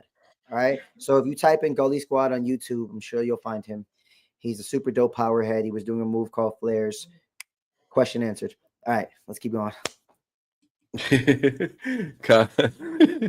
So yeah, man. Okay. But what I'm interested in hearing is Jules, did you feel left out at all? Did you feel like, I mean, you could still feel proud, man. You could feel happy and stuff that somebody went there and you have confidence in your brother represent you. I know all of that. Like, you wasn't worried about that. I'm not talking about worried, or I'm not talking about fear and things. I'm just talking about like real emotion. Like, damn, I want to be there. Like, yeah, man, all of that, man. I did feel left out. And I did feel like, damn, I wanted to be there. And honestly, it was a rough ass week for me, bro. It was a rough ass. This guy was over in the UK fucking doing his thing, right? You know, he had his struggles too, right? But for me, it was just a rough, because one, I had to take on all his dance classes. So my schedule was like double booked and filled up, and there was a lot of moving around. You know, like I said, professional B-boys, right? So like, I don't remember a time in my life when there's not a part of my body that's not bothering me, right? So at that time, it was like a part of my body that was really bothering me. I was hardly practicing or dancing because I was so tired, blah, blah, blah. And my mental was really being worked out and put to the test. Oh, yeah. Every time I see him posting a picture, an update on our community post, every time I seen him put up a little clip, a story, it just kept like rejuvenating me, giving me like, okay, I can get through this week. It's fine. I can get through this week, because like in the long run, for the greater good, something amazing is happening right now. Right. And he's a straw hat soldier. Like I said, like, you know, he didn't complain. He may have been feeling it inside. But when I was like, bro, you're going to have to take over all my classes and stuff like that, because that's the only way I'm going to be able to go and this and that. He was like, well, if it has to be done, it has to be done. You know what I mean? So that's kind of just like I said, that's kind of how we approach things. We're not perfect at it. Sometimes we do want to complain. Sometimes we do complain. But we try our best not to. We try our best to just do the damn thing, whatever the thing is, you know? Yep. David Goggins style. Yeah. I hear you. So all right, so Tricks, man, when you landed in the UK, dude, what was that energy like? You know, just stepping into the space where Ren and his team were pretty much prepping for Dead Wax. Like, what the hell was that energy like? Yeah, take another layer off. Ladies, by the time we get to the end of this show, this man better have his shirt on. That's all I'm saying. This is not Dead Wax. This is Goatworthy. Don't make I have my dad bod out here. Don't do that, bro. Don't do that over here. So first things first, when I landed in the UK, I landed in London, right? And my boy he's also who picked you up and all that. Yeah. So your boy picked you up? He's from London. His name is Vish. Super dope guy. He stayed at my house a number of times. And you know, like in the breaking community, we kind of just house each other. If you're a part of our community, we'll house you, and every person should house everybody should house someone. Is that how we doing super chats now? I'm gonna be then I'm gonna be looking like a state puff marshmallow man with layers and $5. Another one. Come on. Yeah. Go ahead, But yeah, so Vish picked me up. He's a good guy. And the energy in the UK, man, I said it in my Road to REN videos. I'll say it here. It was quite literally very gray and gloomy. You know what I'm saying? UK is a very gloomy place. Gloominess. It's a very gloomy place. Luminous. But the thing is, I don't say that with like any ill intent in my voice. I like gloom personally. Me and my brother are one of the few people that you may know, or maybe you know more people. We actually like gloomy weather. We like rainy days. We like grayness. It puts us in a very meditative thinking state. Oh, I love it too. Yeah. So I didn't mind Fall time it. is my favorite time. I like when it's a little chilly. I like when it's kind of like, you know, not bright out. I don't like when it's super bright out. So like kind of like what you're saying, like the gloom. I don't know. Yeah. I'm into that. Like hoodie weather. But yeah, so you know, it was pretty gloomy. I'm not gonna lie, when I got there, I was kind of it still didn't hit me as to why I was there, because I got there 2 days before the shoot. You know what I'm saying? So it's like I'm just there and I'm like, all right. Like, I'm not really thinking too much about how I feel. I'm thinking, how do I get to my friend Vish? Because he's not picking me up from the airport. I gotta quite literally take a bunch of trains to his neighborhood, right? But Oh shoot. luckily for me, I'm a New Yorker and navigating train systems is what I do, right? Right. So, yeah. So, you know, that and a healthy dose of Google got me to where I needed to go. You know what I'm Too saying? easy. Yeah. But I'm also like fucking jet lagged and all this other crazy shit because, you know, I'm going quite literally into you know what I'm saying? So it's like, and it's, you know, a long day of traveling. So I don't really have time to contemplate how I feel. I'm just tired and I need to go see my boy.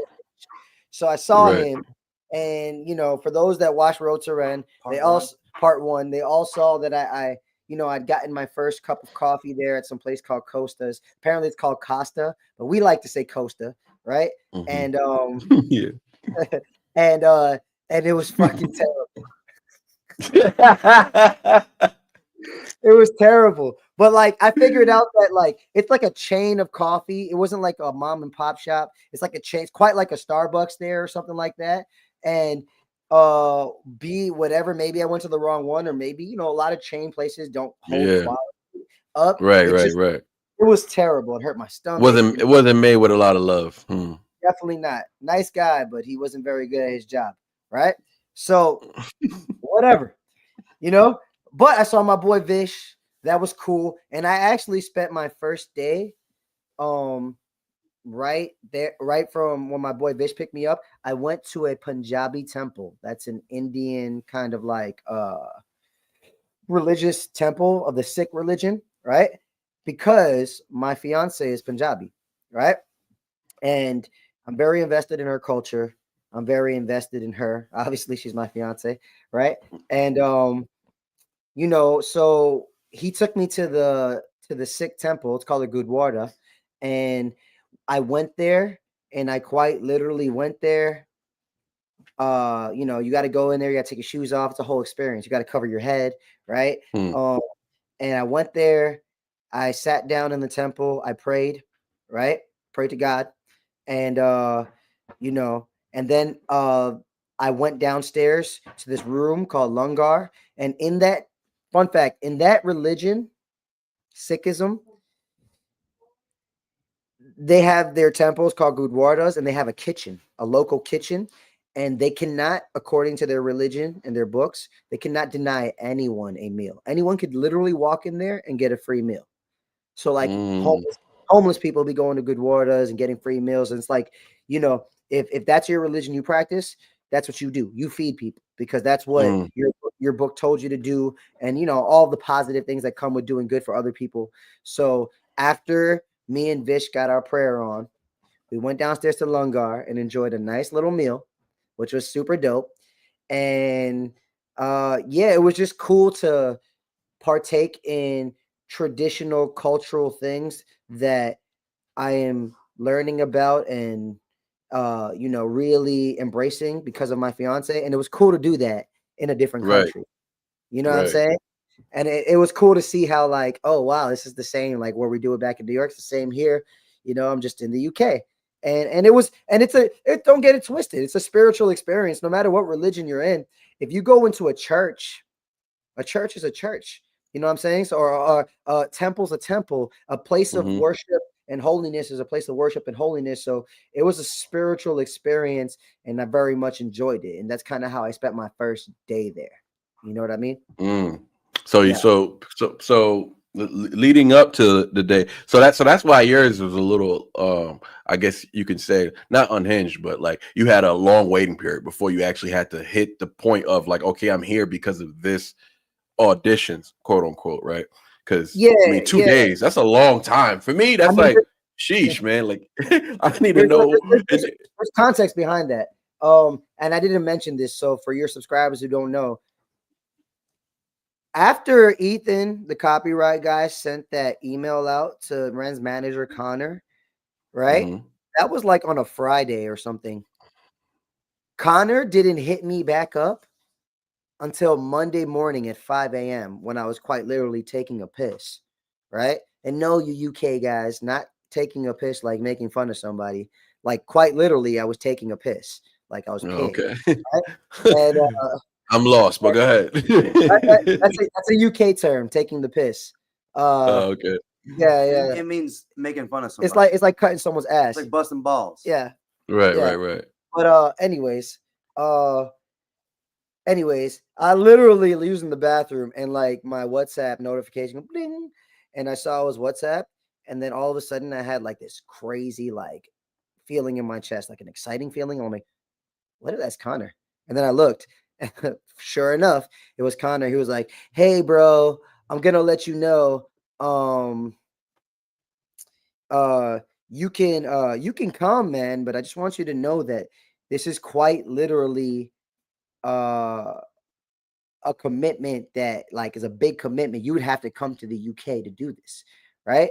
And he was like, and you know, our shoot is on Wednesday, and I'm over here 5 a.m. peeing on Monday. You know what I'm saying? That's crazy. That's wild. So yes, I was embarking. That's where I was at when I went to the good water. But yeah, so that's literally quite what's happening, right? And I was just like, I told him, I was like, he was like, bro, I just want to let you know you might not even get any scenes in the video, and you might not meet Ren. He was like, I just want you to know that. I want to be transparent with you. And I respect that. You know what I'm saying? I respect anybody who keep it real. So I just wrote back to him. I was like, yo, bro. I was like, it's okay. Like, I don't care if I meet Ren. I don't care if I'm in the video. I just think this is a good opportunity. This is something I think the universe is telling me to do. I'm just going to do it. And he was like, okay, well, then I guess I'll see you on Wednesday. I was like, you'll most definitely see me on Wednesday. As soon as I finished that conversation with him, I got to my laptop, looked for some tickets to London, booked it, called my boy Vish. Yo, Vish, I'm coming to the UK. He's like, oh, that's dope, man. When you coming? I was like, tomorrow morning. He was like, oh, shit. Right? So, you know, that's kind of what happened, man. That's how that went down. Give me 1 second. Wifey's calling. You know how that goes. Julian, keep talking. Yeah, so basically that's what happened with him. Right. Okay. And, you know, this is all covered in Road to REN Part 1. Yeah. Part 2 covers his second day when he's like, again, in like a second, like, it's like, I think it's like a Tuesday before the shoot. Mm-hmm. And he's just like wandering off into London by himself. Like, he's not even with Vish then. Vish had to go to work because Vish is still living his real life because he lives there. Right. Yeah. Right? He's not in this REN fantasy that we're in, right? Right. So, and you're home. And I'm home just like just really trying my best to keep Tell us my how head. you really feel, man. You was keeping it together earlier. Hey, bro, I felt like, you know, I was just kind of like, damn, like, honestly, all I felt was just like regret for my own irresponsibility. Like, I should have had my fucking passport ready, man. Like, you know what I Right. mean? I'm a fucking grown man. I'm a grown man, and I'm an international traveling professional breakdancer. Like, What's wrong with you, bro? like Right. this is something that like I should have just had done. It's kind of like the equivalent of if your fucking identification is like expired, like you got to get it. You know, what if you get stopped by a cop for no reason and he asks you for your ID and your Right. shit's expired, like you fucked, right? So yeah, I was just feeling a lot of regret, you know. I don't want to say, yeah, all right, I could say a little jealous, but like it wasn't jealous like I was hating on my brother. It was more jealous No. I like want to damn, be there. I really wish I was there because I love traveling, bro. Like who doesn't love traveling, right? I love traveling, and Facts. honestly, I just would have loved to meet Ren, bro. I was like, I've been talking about the motherfucker for like a year. You know what I mean? Yo, Trex, you hear the emotion coming out now? This is what I was trying to get out of him. And I feel the same way because, because like this was my first time traveling to a different country by myself. You know what I mean? Like if I ever go anywhere, if it's not with my crew, it's at least with my brother. So at the same time, you know, there was a lot of times on the trip where I felt really lonely. I was like, man, I wish my brother was with me right now. Not only that, when you finally met Ren, right? It would have been dope to have your brother there just for that. You know what I'm saying? Just because it kind of fulfills the journey that you guys are on with this reacting game and, you know, the breaking and everything. It just all makes sense. It's like all of a sudden, everything you've done since you were a little boy, since what Jeff said, using your dad's nutsack, it all makes sense today. It's like, hold on, me breaking had everything to do with not with meeting Ren, not with being a part of this video, but whatever's happening, whatever's coming in the future. This is just a setup for something else that's happening. And all it's showing you is that all these things make sense. Making music makes sense. Reacting makes sense. Breaking, continuing what your real passion is about. This is bigger than what we're experiencing right now. Right now, this is just another thing. Us meeting and getting cool is just another thing that's happening. It's not none of this is the climax. Even going there and meeting Ren, that's not even the climax. There's something else that's gonna happen because it continues to just leave seeds, and you guys are gonna blossom. That's the I feel like personally that is the purpose of what y'all do, because how can you do so much? Like, I don't know if you guys, I'm sure you realize it, but you guys do so much that consists of what is hip hop. It's like, yo, you're reacting, breaking down lyrics, you're putting down music, writing down lyrics every day. You're breaking one of the main pillars in the beginning of this, right? And on top of that, it has to come across the screen, and people have to like you, and they have to say sub. I want to see another video posted by these people again. You know, now they have to follow you, and you have to stay consistently positive. That only works when you're actually two genuine beings actually putting out a message that you really actually believe in. That, because you could only fake it for so long. You guys wouldn't even have made it this far if you were faking the funk. So the reason why I was interested in collabing with you guys, because I just knew one thing. Okay, these guys seem genuine. That's the only thing I cared about. After that, it was like, okay, you know, the people's put me onto the music. Really, I did a reaction to one of y'all's before I even knew who y'all was, before y'all even was in my life. Like, so the people will create an energy for you. It's whether you know how to bask in it or not. I feel like you guys are definitely doing that right now, man. You guys are definitely doing that. But look forward to what's coming up next, man, because it ain't, you know what I'm saying? And keep your eye on the ball, because it ain't this. This is just fun. This is just added to it. This isn't life-changing. This is just an added addition to the chapter in y'all story. Y'all still, there's something that's going to freaking put you over, and it's going to be undeniable at that point. So just understand that this is another thing. Meeting Ren is like something you can brag about. It ain't something you can live on. You feel me? It's just something you could tell somebody about. You still got to do something that's going to have something to do with you. Oh, Straw Hat Dynasty did this and made this happen, and now we're sitting on this. Who wants to be a part of this?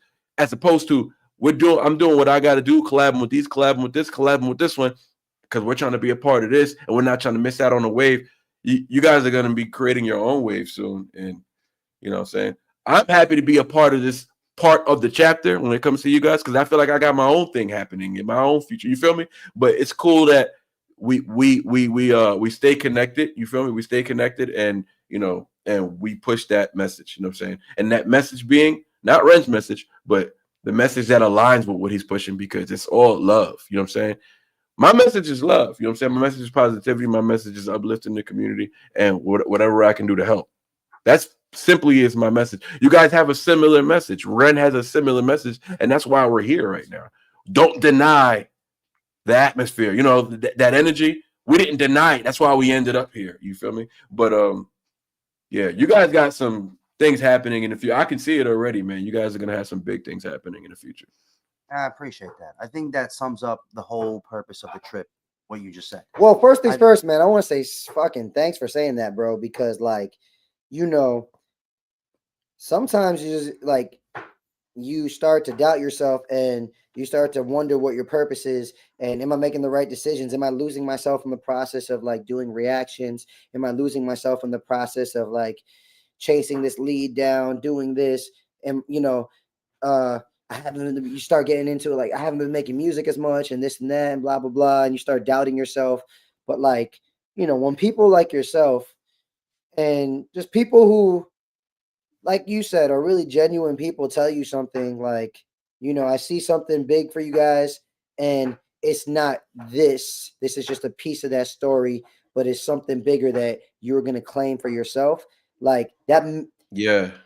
That really was something I needed to hear. So thank you, bro. Appreciate it. You're welcome. You're welcome. I mean, it ain't to me, it's apparent. if you ask me, you know what I'm saying, it's apparent. And I'm barely into I'm barely into it. And what you just said earlier, the doubt and stuff like that, we're going to go through those phases, man. I've been going through that. I've been up and down. I've been going through that since September. It's been once the channel started growing, I've been going through this in and out phase of am I reacting too much? Should I focus on the music now? Or what path, where does most of my energy need to go? And the answer is, wherever your heart tells it, you know what I'm saying? So if you wake up in the morning and your heart is just freaking pounding for, that atmosphere of what it is like to be, breaking with your homeboys or whatever, or your team or whatever the case may be, that's where you need to go. Because your heart is when it comes to this stuff, doing stuff that's a part of your passion, when you're working for something, when you're working under something, you can't follow your heart because you're going to get put in a position where you're not going to be comfortable. But when we're out here independently doing our thing, independent creators at the end of the day, right?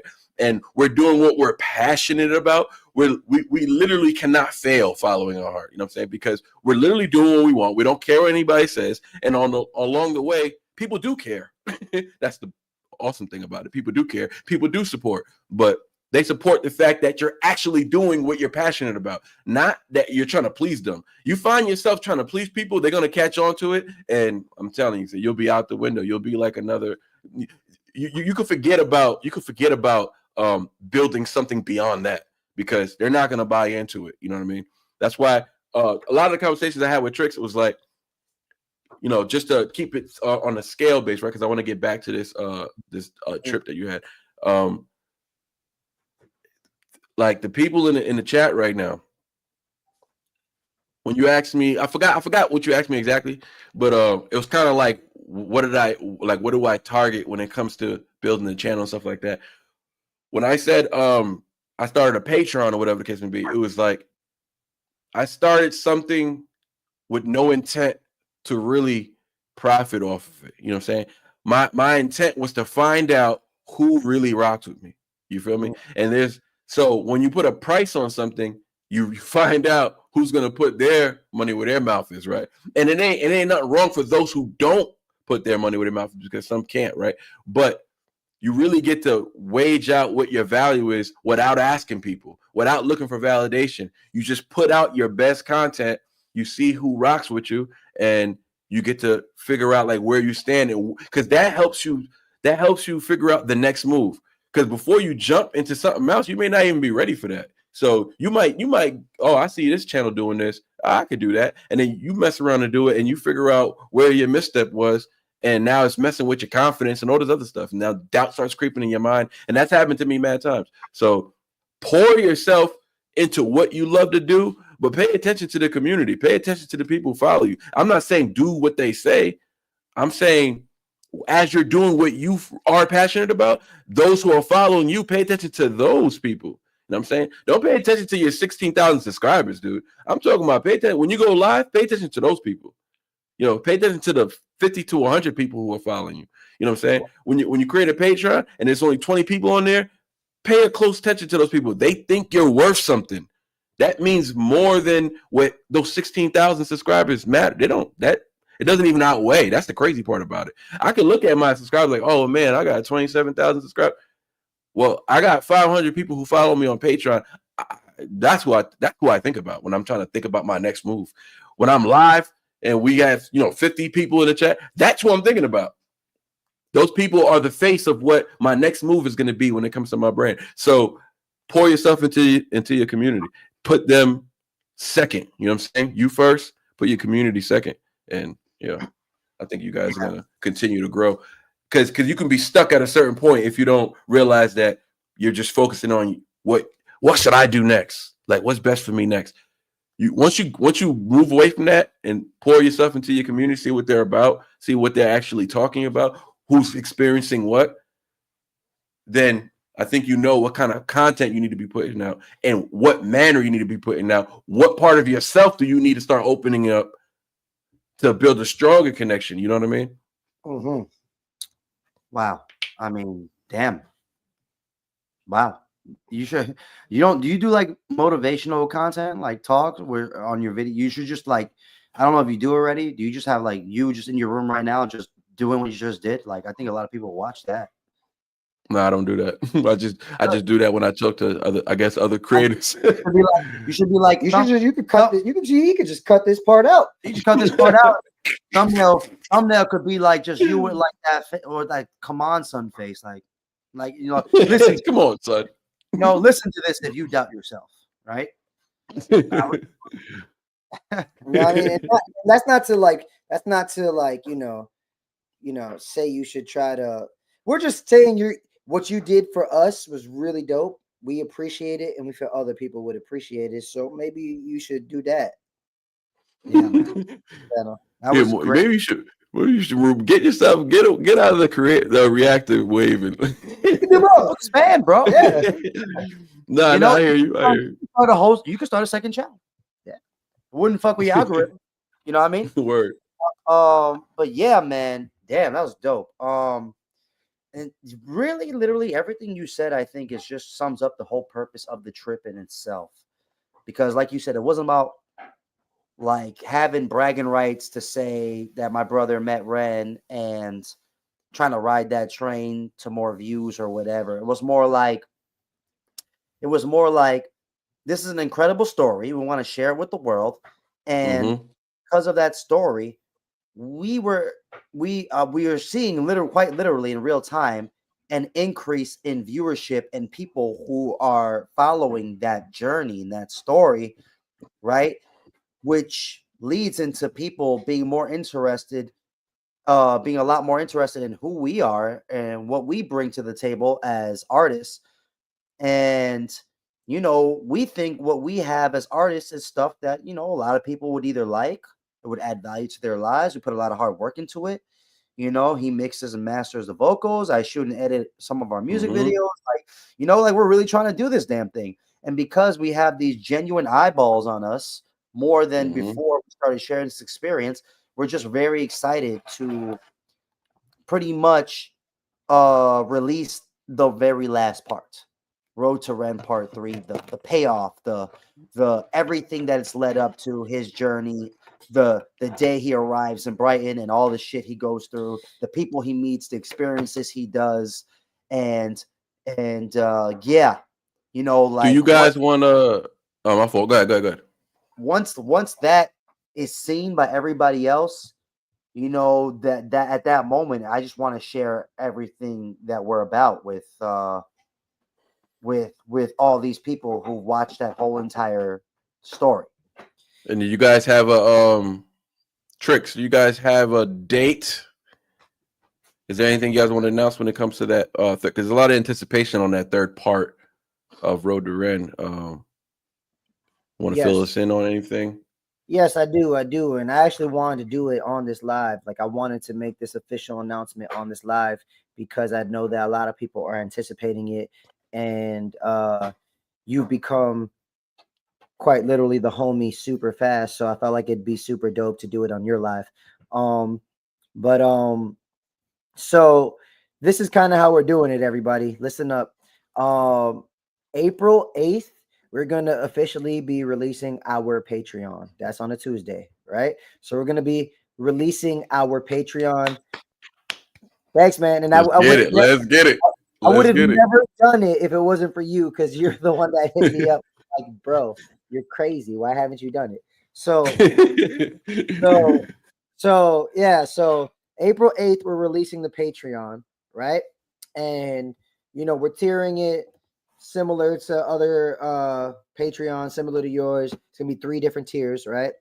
And but what we decided to do was this. Obviously, like in Patreon, for those of you that are familiar, the different tiers give you different access to different things in Patreon, right? Obviously, the higher, more expensive tiers, you'll get more things from us, right?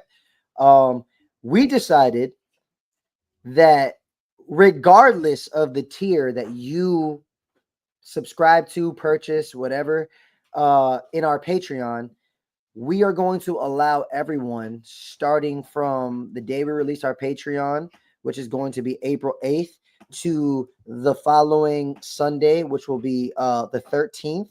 We're going to allow you from the 8th to the 13th to watch Road to REN Part 3 early before everybody else, regardless of the tier. Okay, let's go. I really feel like I could have tiered that at like the highest level tier. I could have. I think You definitely could have. There's a lot of anticipation on that. All tiers get the Part 3. Y'all hear that? Y'all hear that? All tiers gonna get the Part 3. Y'all know I'm joining. Think about it. Think of it as it's like a grand opening or a release party. All right, it's our party. Absolutely. And it's our gift to everybody, like you said, right? Like, because I've been thinking about this from all the perspectives of the conversation we've been having. And ever since we've had those conversations, we've really been going super hard to nurture our community, get to know everybody. We speak to people in DMs directly. You know what I'm saying? And beautiful, we're really beautiful. trying to build relationships with these people, man. They're beautiful people, man. So, so our gift to the community who's supporting us is we want to give y'all, regardless of the tier, early access to Road to REN Part 3. And so that's going down from Tuesday the 8th. I want to see that, man. I want to see that video, man. That's the one. That's the one that nips it all in the bud. That's the one that gives us all the deets that we wanted to see. All the deets, all the footage. That's the one, man. That's the one, man. And you could have definitely leveraged that one, but I'm happy that you guys put it out there for everyone to get. So it drives traffic to the Patreon. So make sure y'all go sign up for their Patreon. I hope some of my moderators, let's get their Patreon link in the chat. Sick Boy Renegade is already on it with the Patreon link. Okay, that's what I like to see. Shout out to Sick Boy Renegade, one of my moderators. Yeah. So basically, make sure y'all get there and sign up just so you can see the Part 3. And while you're there, stick around, pay attention to what they got uploading weekly. They're going to be putting out things. And more than anything, I'm glad you guys didn't use that as a leverage tool, because that's the mistake most people do. So their first mistake is, oh, I got something that's people want to see. I'm going to put it behind the paywall and make them pay top notch for it. But it's like, you're just starting a Patreon. So don't be thinking about profiting right now. Just think about bringing people there and giving them everything that YouTube doesn't get. You know what I mean? So I think that's the right move. As you move forward, as you put out a bunch of more content, you can start leveraging out what belongs in what tiers and stuff like that. But first, get people there. Let them know that you are putting out exclusive stuff. Let them know that this is for them and it's not for everybody on YouTube. And from then, once you got enough content, you start really putting it in certain tiers and stuff like that. But yeah, I'm happy that you guys are doing it that way, man. I really am. Just want to clarify, it's from the 8th to the 13th, which you'll be receiving the early access, because the actual release date is going to be the following Tuesday, the 15th. The 15th, because to the public, because we would like for YouTube, yeah, a 2-day grace period to schedule it out and build up anticipation for people to put their notifications on, because you know when you schedule a video beforehand as a premiere, you know nobody can really watch it until it drops. You know what I'm saying? So for the 8th to the 13th, that'll be the time period, you know, because some people might not pay attention to that timeline and they might join the Patreon after the 13th and be like, how come I'm not getting this early access? And it's like, well, you know, 8th to 13th, you get that early access because we still want to use those 2 days prior to just build up anticipation now for the community itself on YouTube. Yeah. Got you. So yeah, man. And you're right, man. We just want to get people in. We want to get people into our world. We want to start building a healthy, positive, fun community. And we, you know, this video is really for y'all, man. Like, you know what I mean? Like the whole trip was definitely like, I want to say like 60% of it was for us because we felt like it was a good opportunity. But then like 40% of it was because we knew our subscribers were going to appreciate this story. You know what I'm saying? So at the end of the day, this video is really just a gift for all of you. And I promise you the cheapest tier is very affordable. So if y'all want to jump on that just to watch the video, that's cool. But feel free to support however you choose. Yeah. And I'm excited. It's already exported. It's already unlisted on our channel. Yeah. Done. I did the thumbnail. We're good to go. We're good to go. Yeah. Nice. Bro, so I hope you grab the popcorn, right? And if you watch this, you might have to watch. You might have to do your own live if you're gonna watch this, because you're gonna need that live time, if you know what I'm saying. Because the video itself is like 2.5 hours long, bro. It's like 2 hours and 20 minutes. Oh shoot! I was thinking about doing a live on the official release day, not early, but on the official release day, doing a live. Yeah, you might have to schedule your day out for that one, bro, because it's mad long, bro. Because like the part 1 was like 45 minutes, part 2 was like 40 minutes, right? Part 3 is literally starts from when he wakes up in the morning and he's off to Brighton. So all the way till he leaves the UK. So it's like 2 hours and 23 minutes, something like that. But there's a lot of shit happen, bro. Yeah, a lot of stuff happens. And it's edited in the style of our what people have known as our special edit Straw Hat Dynasty reaction style. So it's not just us talking. That took a while. Then you're gonna get a lot of like noises and pop-ups and memes and things like that. So you'll be entertained. Yeah. And now, no shortcut. And this is something important for everyone listening.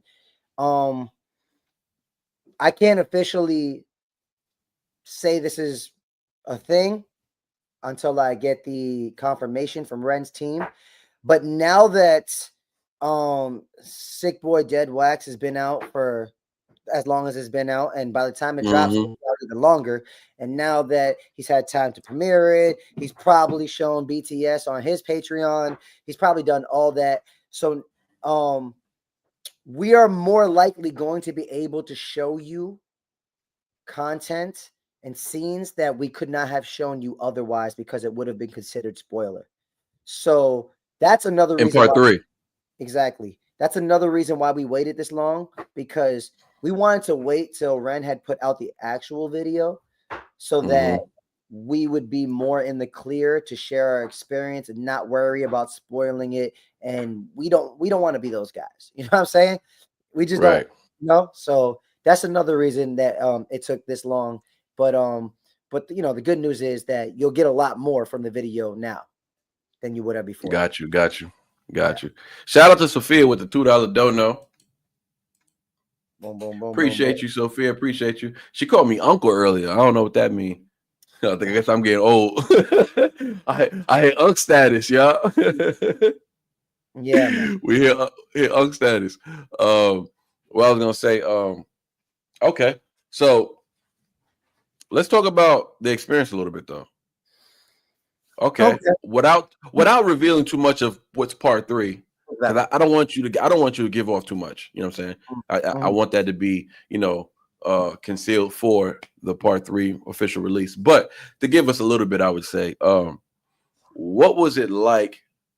You know, because obviously we already know, we watched the video, we watched the live, you're in it, you know, you met Ren, we saw all of that. So what was it like, man? What was it? What was the dance atmosphere like? What did that feel like? From what we saw on the live, that in conjunction with after the fact when you was like chopping it up with him, like, did he give you any gems, or was it just like, yo, shout out to you for pulling up? Like that's major, like a lot of props, or what was that like? Yeah, man. Well, the whole experience was fucking awesome. If I'm being honest with you, it was a long ass day, but it was awesome. And you know, I like Brighton. Brighton's a beautiful place. It kind of reminds me of Old San Juan, or Viejo San Juan, which is a place, city in Puerto Rico, one of my favorite cities.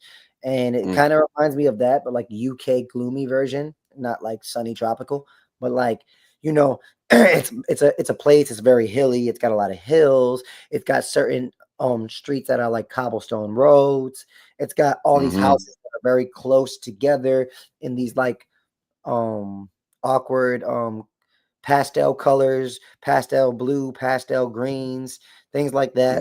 And it's just full of a lot of lively energy, pubs, restaurants, little shops. Is a really cool place to hang out. It kind of reminds me of if you took the Lower East Side of Manhattan, Montreal, the city of Montreal, and Old San Juan, and mixed them all together. This is what Brighton felt like to me, right? So it's a really cool place.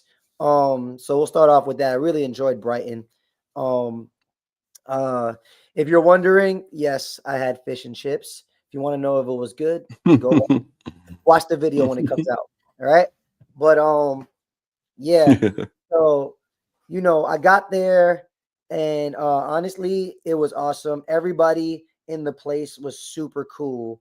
Everyone I met on set was super cool because like all the extras were renegades. And you know, I mean, you know better than I do. This is one of the healthiest, heartwarming communities of artists that you may cover in their reaction space. Yeah. I mean, like, Right. Yeah. everybody's just super nice, super cool. No question. Yeah. So all the renegades were amazing, right? Ren's team, super cool. Like, and like a couple of them already knew that I was there because apparently, I guess they monitor the Facebook groups, and I put my video in the Facebook group, like, yo, I'm coming, you know? So, you know, a couple of them already knew. You know, the first time I met Victus, he was like, oh, you're the American. I was like, I guess I am, right? And then, which is great for me because, like, I don't ever think that because I live in America. I know, right? You'd be called that. When I go somewhere else, I'm like, oh man, all these people have an accent. It's like, nah, bro, you have the accent, right? You have the nah, bro. Yeah. You're the minority now. Yeah. So, you know, so, but the point being, all of Ren's team super cool. I met all the major players everyone knows and talks about in his team. Go watch the video. You'll see who I met. Dope. Right. I met them all. And they were all super, like, I mean, to be quite honest with you, like, it was just equivalent to meeting a really nice, cool group of people. So in a sense, meeting those people wasn't a very, like, fulfilling moment in a sense where it's like, oh my God, I'm meeting someone famous. It was more like I'm meeting someone real. You know what I mean? Like someone real who's treating me as a human being with dignity and respect, and just like how you would want someone to treat your friends or something, you know? Right. So for that, I'm very grateful and appreciative because they made me feel like a part of their group, a part of, you know, they made everyone feel like that. They didn't make it seem like, oh, y'all are like, fuck, y'all stand over there, y'all auditioning, y'all over there, don't come near, right? Like, yeah, like y'all are lucky to be gracing our presence. Like no one was like that. There was never that energy. A lot of jokes, a lot of laughter. You know, don't get it twisted. They're pro. They're super pro with it. You know, like the guy, that director, I don't know what he's called, but the floor director, like the guy managing the floor, the video, all the moving parts, his name is Josh. Yo, homie's no joke. He's like about the business. He can get silly. He makes like funny, sarcastic comments that are witty, but when it comes down to it, he's good at his job. He managed the F out of that set, made sure things were moving smoothly. But he is very accessible. You can talk to him. He's not like, oh, I don't have time to talk to you. You know what I mean? Right. So it was super cool, you know, in that sense. And when I went there, I was on my pro shit. Like, I'm like, yeah, this is fun, whatever. But like, I'm here to do a job. And even though I wasn't getting paid, I'm here on business. I want to represent myself at the highest level I can. I want to show my value, and I want to show like I'm here to be a professional, and I'm here to do the damn job and do it well. You know what I'm saying? Right. You know, LL Cool J, man, I'm doing it well, right? So doing it well. Exactly. So somebody called me LL yesterday, but I ain't gonna say nothing. Light skin, bro. I had the Kango hat, and they were like, "Yo, you look like LL Cool J." I was That's like, a compliment. I said in the early 2000s, I appreciate you. Anything 2000s and before, I'm cool with. Okay, I respect it. But yeah, so shout out to Purple Miss D, man. She was on set, and she's an amazing person. She's an amazing mother, and she's awesome. But anyways, so yeah, man. So that was great being on set. It was a lot of waiting for my part to come, because it just so happened that in the lineup of filming, my part was towards the end. You even see it in the video. Quite literally, the lineup of the video is literally how it was filmed, like in that order. You know, I was gonna ask that. I was like, was it like edited? Like what? How much? I mean, of course, some of it's edited, but like how much was edited when it comes to the order? So that's how the order pretty much was. Yeah, not much was edited at all, to be honest with you. As far as the show goes, it was kind of just like one shot. I will say that they did edit. We did the whole shoot one time without REN throughout the day, so that took a while. And then REN because they wanted to, like, I guess it was like a prep period for people to prep to know what to do when REN gets there. But it's also, I guess, from a film perspective, they probably, it's like, hey, if we catch any good footage, we can still use it, right? But and then they did we filmed the whole thing again when REN came. You know what I mean? But the show was all real. Like, he's really up there performing live. Like, Right. You know, and that was cool too. He killed that. That was a surprise for me. It's like, wow, like I thought I was showing up to a music video shoot, but I'm actually you had a concert. At a concert. You know what I'm saying? You meant to REN live. That's another thing. We like, it's hard to like, we kind of just let that just fly right by. Even as I was doing the reaction when y'all was in the chat and all that. Well, I'm thinking about it now. I'm just like, hold on. Like, yeah, you was there auditioning and all that. Yeah, for sure. Or not even auditioning. You were in the video. So, but at the same time, it's like, hold on. But Buddy's actually performing though. Like, there's a real show happening. You feel me? Yeah. So like, that's cool. Like, you got to see your first REN show. I love live shows. I love live music, and I love watching artists I respect perform as an artist. And myself. It was intimate and small. Like, it was like, how many people were in there? You would say 100 plus or less? If I had to estimate, probably like 80, maybe 100 max, but like it looked like there was like 80 people in there. You know what I'm saying? But yeah, it wasn't a big place. It was big by the standard of like, this is a nice place, but it wasn't like a concert hall.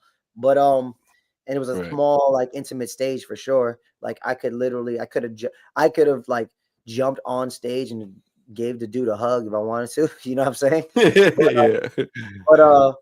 Yeah, so it was cool. The staff there was cool. I got cool with all the staff. That's one thing I did there. I constantly was talking to everybody I met. Everybody's talking, and just meeting so many cool people, because people came from around the UK and the world too. You know what I'm saying? Like, Purple Miss from Croatia. You know what I'm saying? Like, she came through. That's wild. You know what I mean? What was she doing there? She was watching the show? No, she was one of the extras. Yeah. Well, yeah, she was one of the extras watching the show. I mean, the extras were like obviously used as the audience, but a lot of them are also used for specific parts and scenes in the thing. You know, like when you saw him do seven the seven deadly sins. When you saw him do that, you know, you had the people reenacting the sins. You know what I mean? Those are all extras. You know what I mean? So they want to know if you met the toilet wizard. I didn't meet the toilet wizard. I did use that bathroom, but unfortunately he wasn't there when I blessed the bathroom. But when you blessed the bathroom.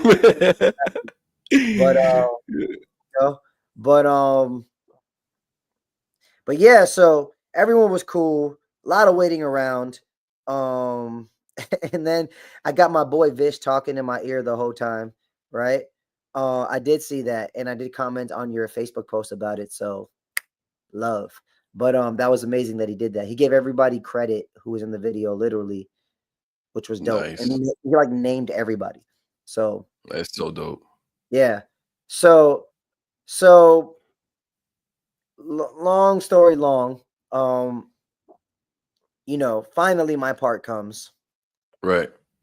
And you all saw what I did, right? Like you saw me do a backflip. I don't know if y'all recognized like from the angle that it was in, but I actually kicked off of somebody's chest and did a backflip. Like that was I noticed that. That was a person. Yeah, no, I noticed that it was a person that you did a flip off. I just thought that was freaking crazy. How the hell you get your foot planted on somebody's chest confidently enough to do a flip? Well, I would have been scared as hell. I was like, damn. But obviously, you guys do this all the time. Well, guys, we're talking to two professional breakers, all right? But go ahead. Well, this is one of my this is one of my signature moves that I do. Oh, okay. All the time, but I only do it with him. So the fact that I did it with a complete stranger was very nerve-wracking for me because yeah, I'm kicking off of someone's chest, and you know, some people that might be like, "Oh my God, like that person is crazy for letting you do that." But in all actuality, because I'm the professional here, and because like it's really all on me, I'm literally using their chest as a wall. And there's no way I can kick the way I do it. There's no way I can kick off of them hard enough for them to hurt themselves. I'm quite literally taking all the risk here. Like I could die. Like I could fall on my head, break my neck, crazy. Right on your neck. Yeah, right. So yeah, so it was nerve-wracking. You know what I'm saying? I got Miss Meet Kate. She asked a good question. I would like to answer it. What did Vish think of it all as someone who didn't know of REN as much as you? Right? So that's a good question. To be honest with you, Vish was really there just to support me because with all due respect, he doesn't know who REN is. You know what I mean? If you don't know who someone is, it's like you just don't know, right? So your boy was there with you. Oh, was he there? He jumped into the cipher. He's a main character in the Road to REN series. He said, "He's yeah." By the end, by the end of part 3, he'll probably be a beloved character in that series. Just know that if it wasn't for Vish, I would not have met REN the way I met him. And we'll leave it at that. Yeah. You know what I'm saying? Vish is like, you seen 8 Mile, right? Mm-hmm. This was like the future to his B-Rabbit in that trip. Exactly. Wow, exactly. That's a big statement. Yeah, that's a big statement. He was just constantly pushing me out of my comfort zone and be like, bro, we're here for a reason. Mm-hmm. Get it done. Get it done. I'm over here trying to be like super humble and whatever. And I'm like, I'll be humble. You know, if what happens, it happens. He's like, nah, bro. Get it done. Shout out to Vish. Freaking shout out to Trix's face every time Jules mentions something about asking me something about Eminem. Trix makes his face like he fucking knows, dude. Trust me. He's like, did you watch 8 Mile? I'm like, yeah. So yeah. So Vish didn't to be honest. Okay. To be honest with you, Vish didn't really. He don't like, and everyone don't take this like quite disrespectful, but like Vish quite literally didn't care to be there because he doesn't Right. know. Well, I mean, he's not aware. He's not. Yeah, of course. He's into. Yeah, he's not a fan that's yet. there's nothing wrong with that. He's never heard a Ren song before. You know what I'm saying? Like, Right. he doesn't know what's happening. He was just there because he was being a good friend to me. You know what I'm saying? Gotcha. So it's like, you know, he was being a good No, friend. I did not, Sweet Pea. I bleeped myself out, but nice try. Yeah, he was just being a good friend to me and supported me. A real good friend. He's pushing you. Forget support. He drove me to play. Housed you. He housed me and drove me. Housed you, drove you, and pushed you out of your comfort zone. The whole day, and then went back, and then both of us went back to London early in the morning. Wild. Yeah, that's wild. So, and Vish is a very philosophical, very like wise dude. Roots of like hip hop culture. Like he quite literally is either has or is on track to getting his PhD as a hip hop scholar. Yeah. Sheesh. Yeah. He mentors under KRS-One. Yeah, who's like a super prominent figure in hip hop rap culture. You know what I'm saying? So yeah. They're from Queens, they'll tell you. Yeah. So that's kind of like what Vish thought of the whole thing. He was there to make sure that I was on point, that I got the job done. He was happy and excited for me when I would tell him when things were going good. But other than that, he was like strictly business. You know what I'm saying? Strictly business and support. You know? Did he enjoy Ren? He enjoyed Ren. He enjoyed the experience. He enjoyed socializing with other people. You know what I'm saying? But at the end of the day, there's like this overlying. He's a very intense person if you meet him, right? And like, you know, he's always questioning things, always thinking about things from a philosophical point of view, and always just kind of like bringing it. He kept constantly, no matter what was happening, how amazing the show was, how many cool people he met, he was always bringing it back to like, all right, bro, we're here for a reason, get it done. You know what I mean? Yes, I like that. He did enjoy himself. He did enjoy himself. And who doesn't enjoy it? Like, he's on an adventure like me. He's just playing a different role in this adventure than I was. And because he's so invested in the culture of hip hop and hip hop music, he knows what good hip hop music is. So I have no doubt that the more time he puts into listening to Ren, he'll become a fan, because like if you know good hip hop music, there's no way you're not gonna be a Ren fan. You're not gonna enjoy Ren. You know what I mean? He's just at least as a rapper, you should enjoy him. Like forget like maybe if you're not into his story about the whole, you know, medical issues, maybe if you're not into like maybe some of his beliefs on like the system or whatever and all these things he does, at least from just a rapper point of view, like this guy can flow, this guy got bars. On the most, you can't hear fire in the booth and be like, no, this guy's all right. Exactly. nah. You're gonna be like, yo, who the hell is that? That dude just killed it. You know what I'm saying? Like, fire in the booth just showed me that I can't wait to hear his new music, because he's stepping his game up. So another question I don't know if I asked you this behind the scenes, but I was gonna ask you, did you hear any unreleased Ren music? Did you guys have that privilege? People that were there. Yes. And I'll leave it at that. Yes. Yeah. I won't tell you who the artist was, but I'll tell you one thing. Mm-hmm. There are artists that are big, or like big enough to be like a big deal. Big deal. In my opinion, they're big. Like, they have huge fan bases. They're established artists. And we'll just leave it at that. And the fact that like I was hearing it was incredible. This guy. Was it Eminem? That's all we want to know. I'll tell you this much. It was not Eminem, okay? I'll tell you this much, right? Damn it.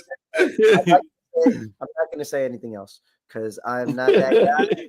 That spoiler guy. That's something he would Like the fact that I'm saying Ren has Shut this live down. I know. We should stop. We should stop. You're gonna get my live. I get my own channel shut down. Right? Now, the fact that I'm saying Ren, I heard unreleased music. He has unreleased music. I'm not spoiling anything. That's an obvious. I'm sure he's always making music, right?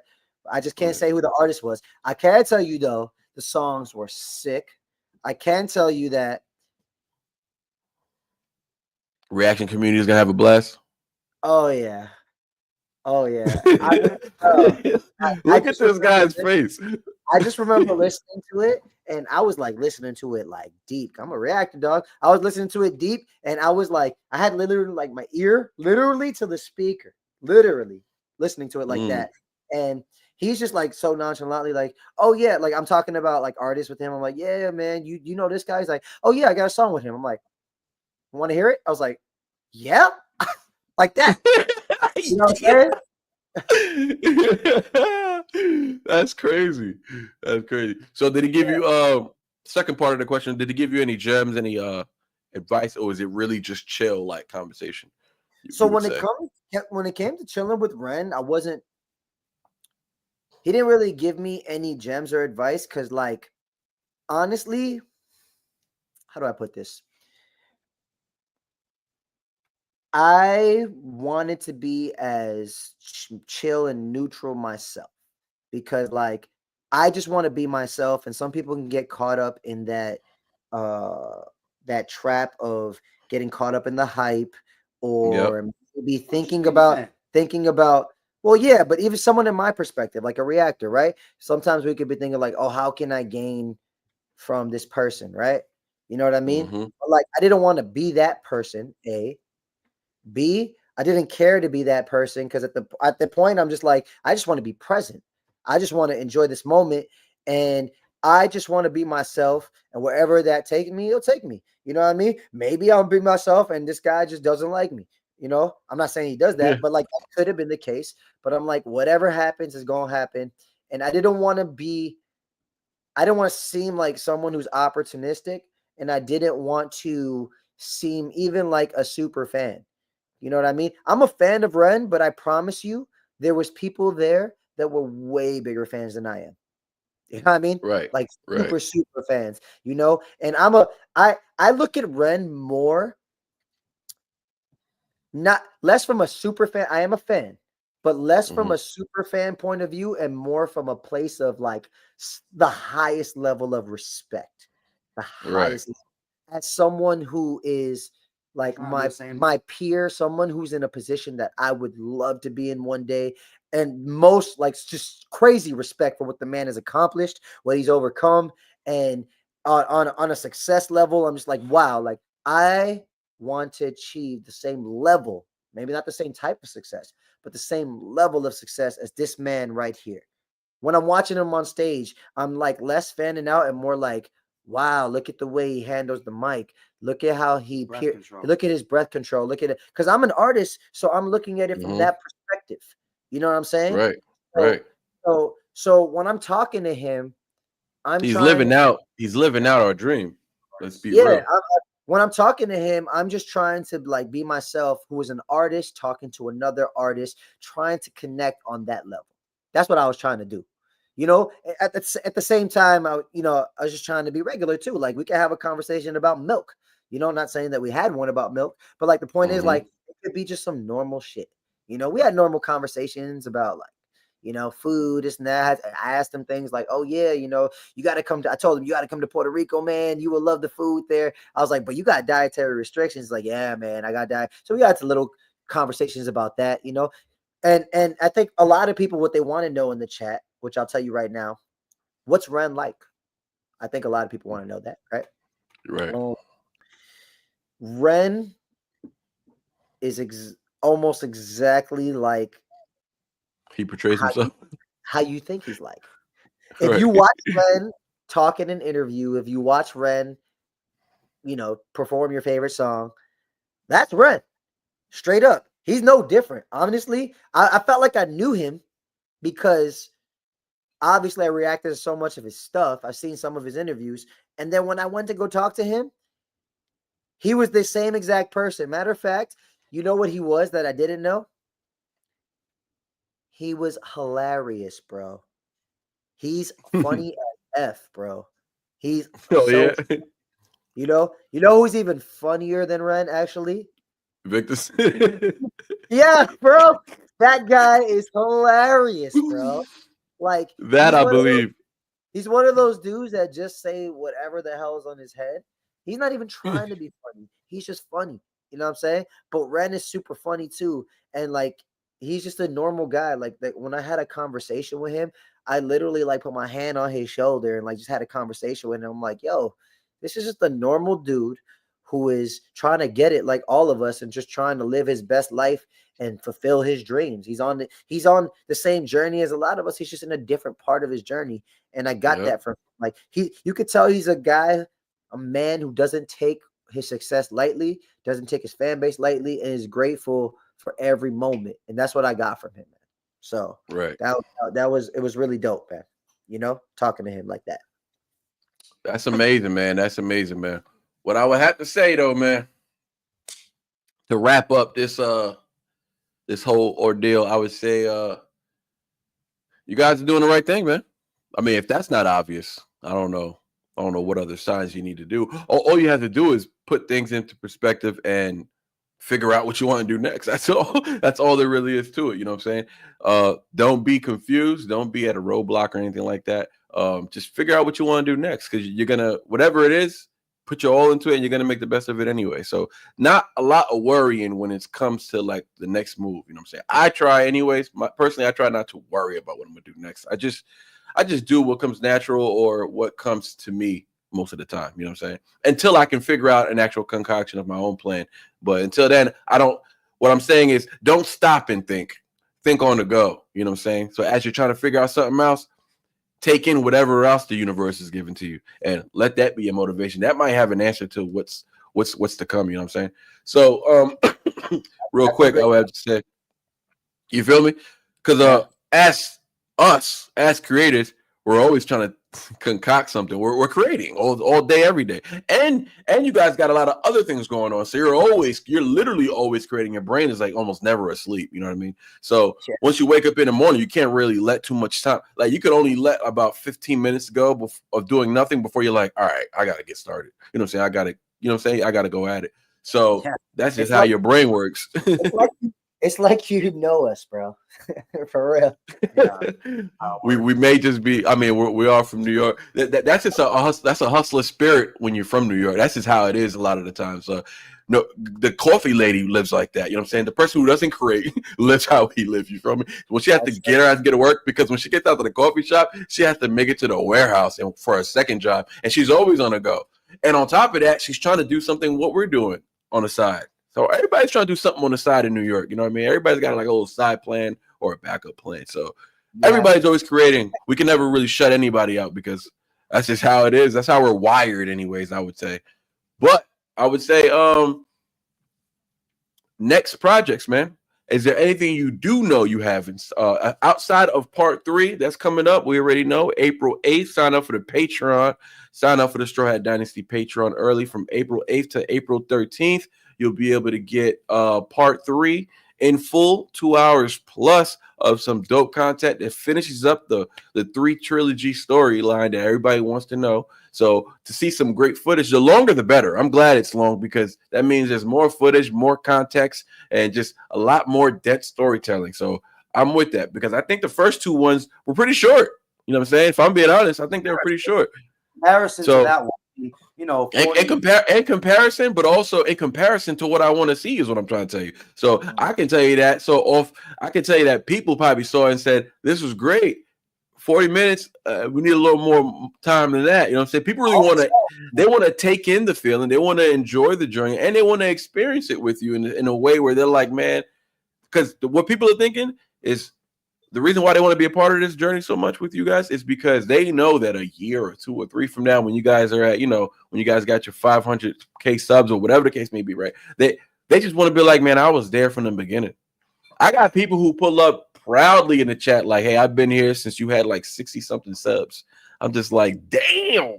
Was it a while ago? It wasn't that long ago. It was like in July. But I'm just saying, that's a lot of subs ago. You know what I'm saying? So a lot of people want to claim ownership in being there firsthand. You know what I'm saying? So give them all that you can give them. You feel me? Because that experience means a lot to them. So give it all. Don't hold back. Don't hold back anything from the community, especially not the people who are supporting you literally, financially, or with time, which is their two most expensive. You know what I'm saying? So like, so give them everything, because that's all you got right now. Because you can't even promise them tomorrow. So give them everything you got right now, and worry about tomorrow's plan tomorrow.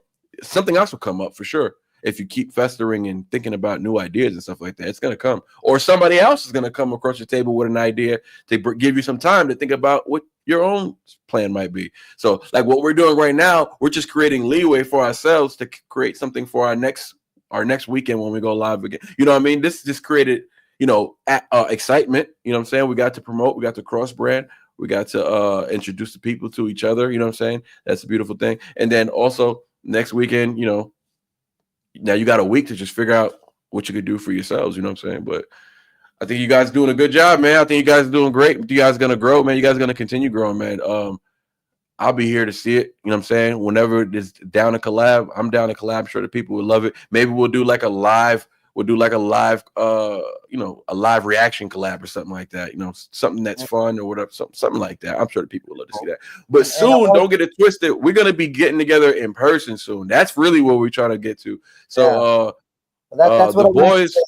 I want to answer. Yeah, go ahead. Yeah, talk about that. What do we got coming up? So, after going back and forth with you on Instagram and then on the phone, we came up with this idea that we want to do something similar to like Road to REN, go somewhere, live format, vlog it, talk about it. But we decided that we would go see your man Goatworthy over in his hometown right now, or his current town that he's in. And we would go there and we would just have a real sit down interview style, or just a podcast, or just talk to each other, and then kind of just do local stuff with him. Who knows, maybe lay down a track, whatever happens. And then we would like to document that and present that to viewers, all the viewers out there. So that's definitely something we want to do. And I think that's going to be a space where we as reactors, since we'll continue to innovate the creation game, because I don't see anybody doing that right now. You know what I'm saying? And shoot that on the pole. Hey! Who that on the pole? And shoot that on the pole. Y'all already heard we pulling up. We gonna be live together. And shoot that on the pole. If you ain't getting dough, shawty, you don't get to go. And yeah, we up the stadium, quarterback and hoes. My money for long, but you do not get to throw. Rack city shit. Penny for your thoughts, and a 20 for your titties, and 100 for your smile. I'ma be here for a while. I'ma be up with them owls just to see you when you out. Look, something for the fucking bit. I ain't with the sucker shit. All the bad strippers, God greet me with their government. Fuck whoever judge you and trick whoever love you, but don't expect a ring if you committed to the hustle. Yeah, rack city shit. She ain't right like them old. I get my party lights. I got many chicks, blue and black penny kick strippers at 30, telling niggas that they 26. Rack city bitch, rack city bitch, rack city bitch, rack city bitch, rack city bitch, rack city bitch, 10, 20s and the 50s bitch. Silver emblem, 2 black R's. Who's that in the nice black car? All tops came back up, results are cause of death, bars. Gotta kill. Hold on. You can't just be dropping stuff like that on the channel, man. We're gonna start dancing. You start saying stuff like that. Sheesh, man. He said they coming. He said they coming to. Oh, I don't like that setup. Oh, here we go. he said they coming to Texas. You heard? Coming to Texas. Coming to Texas. Hold on. When are we doing this, man? I gotta get ready. I gotta get ready.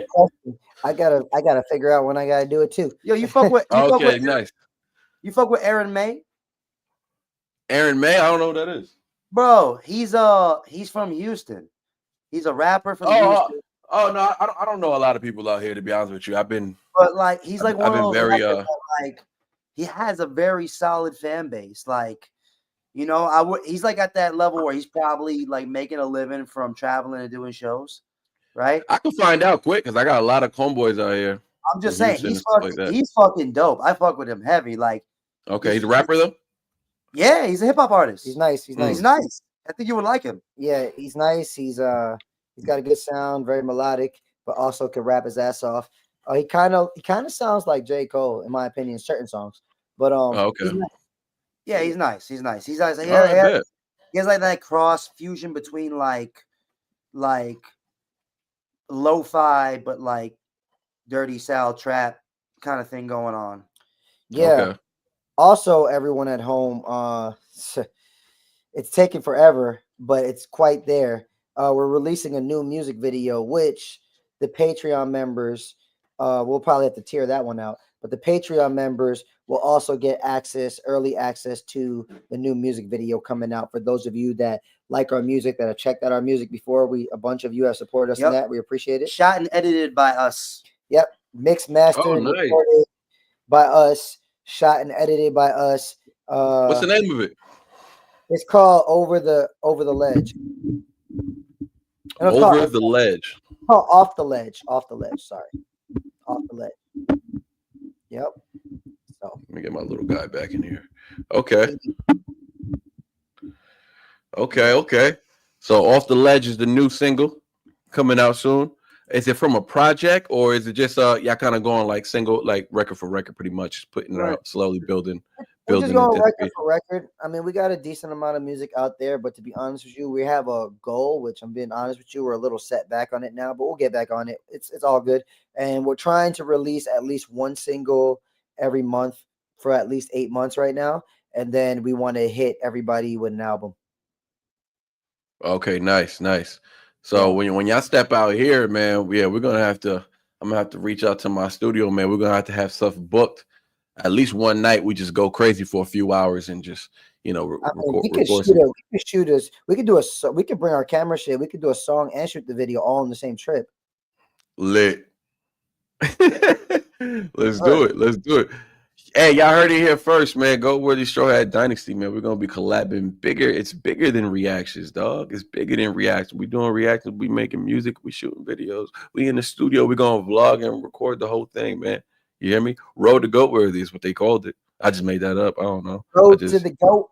Road to the Goat. Bye. I just feel I appreciate people actually taking the time to get to know us and our world just outside of reactions, if I'm being real with you. I love doing reactions, but when people take the time to like actually know who we are, how we live our lives, and listen to the art that we put like all of our time, effort, heart, and soul into, it just means a lot. It means a lot. It does. So man, they said Go Hat Dynasty. Fire. I'll have to get you a goat hat. Word. Some horns or something. Nah, don't do that. Oh, never mind. Nah, that's wild. That's so never mind. I didn't even realize I was walking into it. Yo, Tricks is so funny, though. I'll do that. So, what I was gonna say, what do y'all want to tell the people, man? Like, first of all, thank y'all for pulling up. Thank you for showing up on the channel. I guess we could tell. I don't know if y'all want me to. I don't even know if you know what I'm thinking right now, but because we're not triplets, so I might have to tell you exactly what I'm thinking. Go for it, man. Whatever.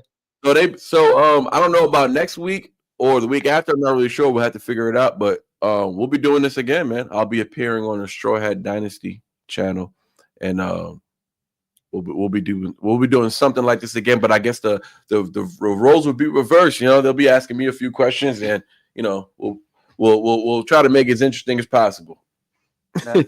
Let's do it. Let's do it. Most definitely. I definitely know there's a couple things I want to ask you that I think the public wants to know about. But Ooh. We'll save it. We'll save it for that. All right. No doubt. Yeah. What I want to tell these are people with something though. Yeah, go ahead. That's what I want to hear. Go ahead. Everybody is like, because I can't see how many people have been on this since you started. I just see comments. But for however many people who have been on this, whether it be like 50 plus people in the chat. Oh, well, I didn't even realize that. Whether it's 50, whether it's 10, whether it's 15, whether it's 200 or 500, right? Right. Just want to thank you all for being here and watching this, and just know that the time you took to watch this, I guarantee you in the future you'll always be appreciated, because these faces you see now will be on a whole nother level very soon. A whole nother level. All right. Absolutely. I want to leave y'all with this. For me personally. All right, y'all. Everybody at home, I want you all to wake up tomorrow and ask yourself, what am I doing with my life? And am I happy doing it? And if the answer is no, stop doing that shit.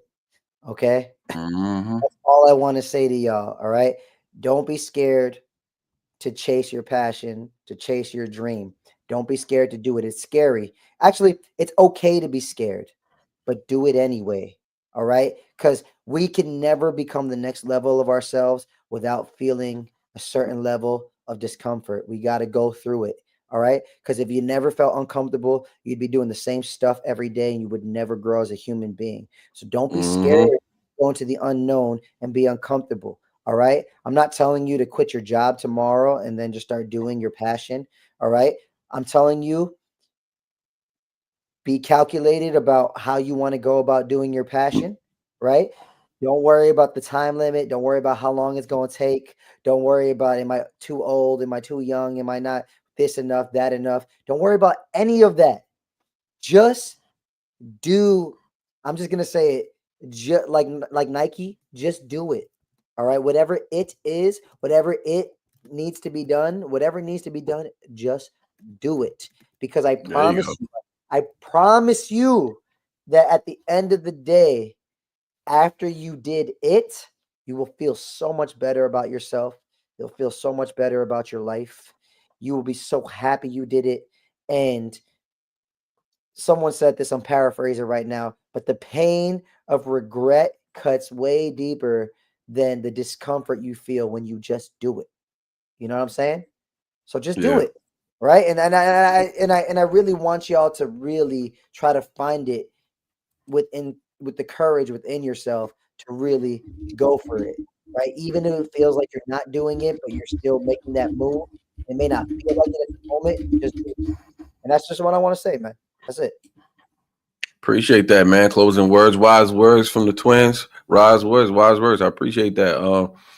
I'm not gonna try and top that. I'm just gonna say appreciate y'all for coming on. You know what I'm saying? That's one thing. Yeah, thanks. Man.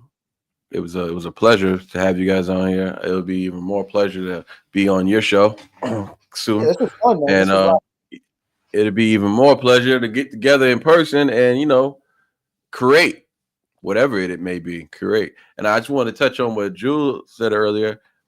Yeah, sometimes like reacting is cool. You know what I'm saying? Reacting is cool, but there's something to be said for just doing what you love and being supported on that. And by that I mean we react to support what we want to do. You feel me? So like, don't get it twisted. It's not my passion to react. Reacting is not even a passion. You know what I'm saying? Music is just one of the many passions that I have, but it's not. I don't wake up every day saying I can't wait to react. I wake up every day. I can't wait to just connect and build with people. You know what I'm saying? Have some laughs, have a good time, build up that dopamine, and put myself in a good mood for the rest of the day. You know what I mean? I look forward for that recharging feeling somewhat. You know what I'm saying? But reacting is something we do as a source of entertainment that we do. But it's not something that I'm passionate about. It's just something that you guys like that I do. You know what I'm saying? You guys like that they do. You feel me? You just happen to like what we have to say about certain things. And sometimes we could be animated about it. Ain't nothing wrong with that. But yeah, man, really appreciate who Stream Elements. Thanks for subscribing. Stream Elements just randomly popped up in here and said that. Y'all see that message? Yeah. The hell? Who the hell is that? No idea. So Stream Elements is like StreamYard, but it's a different It's a different source. So it's kind of like what we're on right now. I use Stream Elements for different reasons, but when I go live by myself. But anyways, yeah, man. I just wanted to say thank y'all for pulling up, of course. Thank everybody who pulled up. Shout out to the chat who's rocking with us for 3 hours strong. Dang, man. It was about 60, almost 70 of y'all who just in here nonstop, just listening to us chopping it up. So there's definitely interest and there's value there. So that's something we both can take from, you know, as a learning curve for us. Like, hey, man, people like what you got to say. They're interested in what you got to say, and they're anticipating what you're about to put out. So again, Part 3 is coming out April 8th. So you got from 8th to the 13th to sign up for the Patreon to get that early access. If not, it will be officially out when? On the 15th or the 13th? Yeah, the 15th. So the 15th, it'll be out officially on YouTube. Don't wait. Get up in there early. Regardless of any tier, by the way. Regardless of any tier access will have Part 3. It's about 200. I said 200, about 2 hours and some change long. So there's plenty of content there, man. Plenty of context there. That's gonna be fun, man. I'm looking forward to it. Fellas, thank y'all for pulling up, man. We're gonna do this again. We got a lot to do. Obviously, we got a lot to do in the future, man. And what we're gonna do? We're gonna do it. like Trick said, we're gonna do it. We ain't gonna waste no time, man. Shout out to everybody in the chat, man. We had Emily in the chat, Pixie. Huh? Kid me free. You just pulled up just now because I don't remember seeing your name earlier. Sweet P, all the moderators holding it down today. Appreciate y'all. Everybody who's helping us, you know, putting the links in the chat, man. Y'all was moving quick on that. Shout out to the moderators on that, man. They was putting them links in the chat fast. Appreciate y'all for pulling up. Shout out to Lisa and Life and the Wave of Change. Don't forget to make sure you put in your dono if you're able. If not, please share the link to the Wave of Change. Let somebody, you know, let a friend know, let somebody know. Everybody knows somebody who's sick, somebody, and remember what the purpose of it all is. You know what I'm saying, just remember what the purpose of it all is. We're trying to find the right medicine for those who are struggling, man. People struggling out here. You know what I'm saying? But care enough to share. That's all I say. I hold people responsible. I don't want to be just like, yeah, you know, if you could share. Like, no, you need to be sharing. At least that's at the bare minimum you can do. If you're gonna be a part of this community, you have a responsibility to share the good word, and that's what we're doing over here. So I'm gonna end it off like that, man. Listen, we can't just go off like this.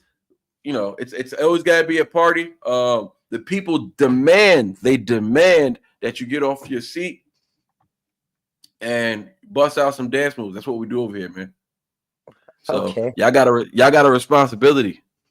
Sure. Y'all got a responsibility. All right, put that on the pole. Hey, put that on the pole. Put that on the pole and shoot that on the pole. Yes, y'all about to get a battle. Go Worthy versus strawhat-dynasty. Yeah, we up the stadium. Quarterback and hoes. My money for long, but you do not get the throw.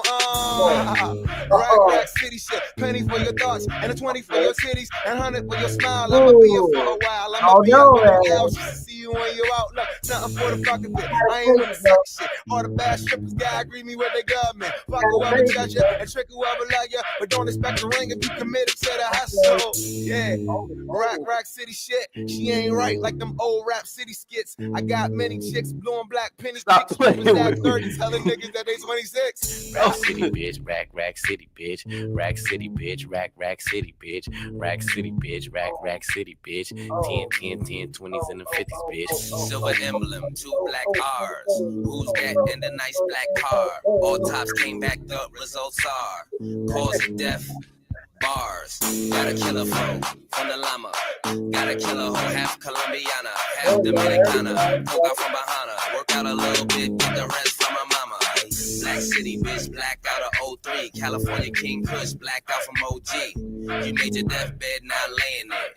The end is here, start saying it. Yo, I'm not gonna lie, that's Floyd Jesse on this album.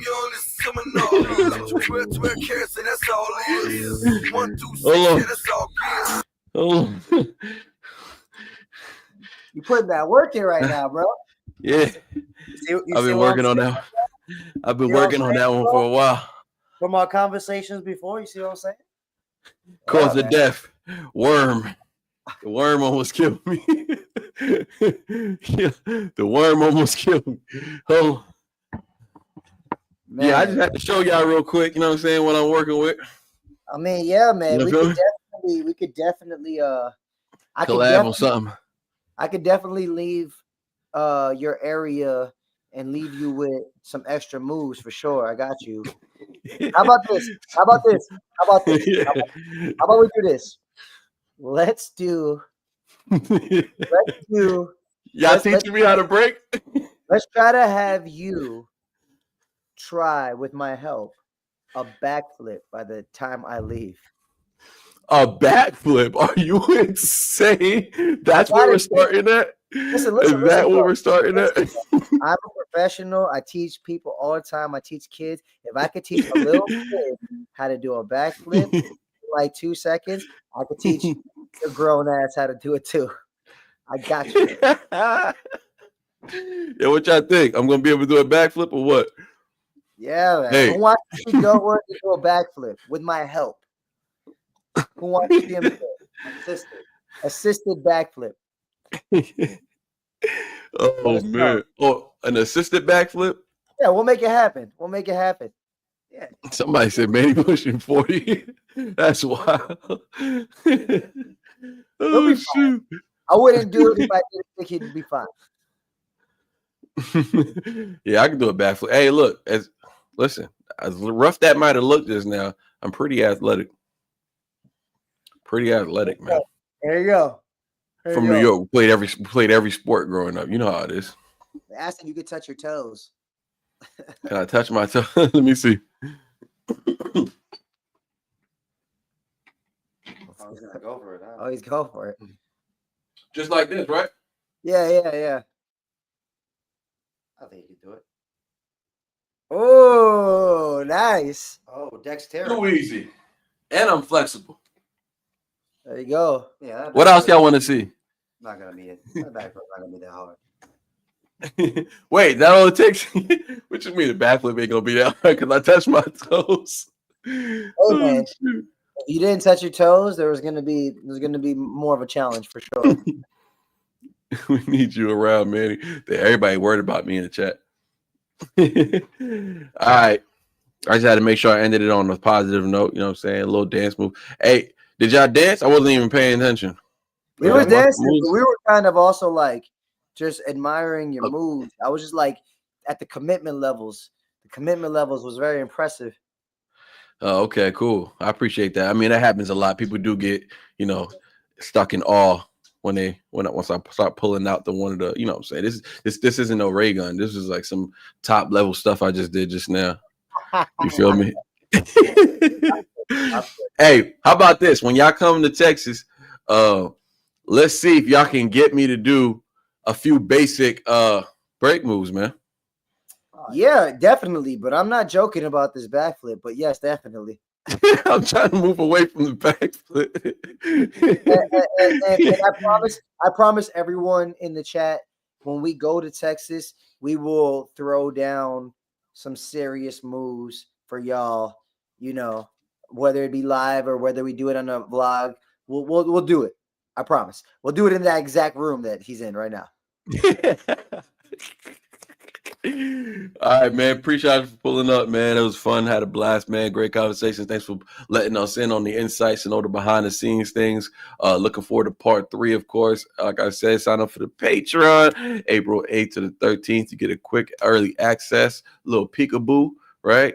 Yeah, man. And make sure y'all go. If you ain't following them now, you should be. Like, that'd be kind of crazy. Make sure y'all following strawhat-dynasty right now on Instagram and on YouTube. Anywhere else you guys want us to follow you on? I mean, whatever you stream music on, you could Spotify, Apple, we on all that stuff. Are you strawhat-dynasty on Spotify? Yeah. SoundCloud Okay. too. Some like throwback rare gems that nobody is gonna know about unless you go to SoundCloud. But yeah, and that's pretty much it. Okay. Let us Yeah, know. so make sure y'all stream their music, man. We already know we did this music live, man. People were donating to get you guys' music played. So yeah, definitely got something worth of value. So shout out to y'all. Keep grinding with the music and let us know when you putting out that new thing, man. That new video and all that good stuff. So Yeah, it was you'll know. you a want little heads up. you want the straw hat sign off? Absolutely. Well, I want to go live and do it. That's what I'm saying. I want to react to it while I'm live. Okay, no, I meant like for this live, like our sign off, like We'll make it official. We'll sign off right now. like Oh, okay, bet. we do. Yeah. Oh yeah, do your thing. All your right, thing. Sean. All right. Yo, I'm Trickster Hooligan. Now I'm Jules the Buddha Mug. We are Strawhat Dynasty. Your favorite rapping Breaking twins from NYC. Peace. Shout out to Go Worthy. Thank you for having us on your live, bro. Peace out, dog. Bye. Yeah. Awesome. I believe I just ended the stream. Yeah, I know it takes a little while for it to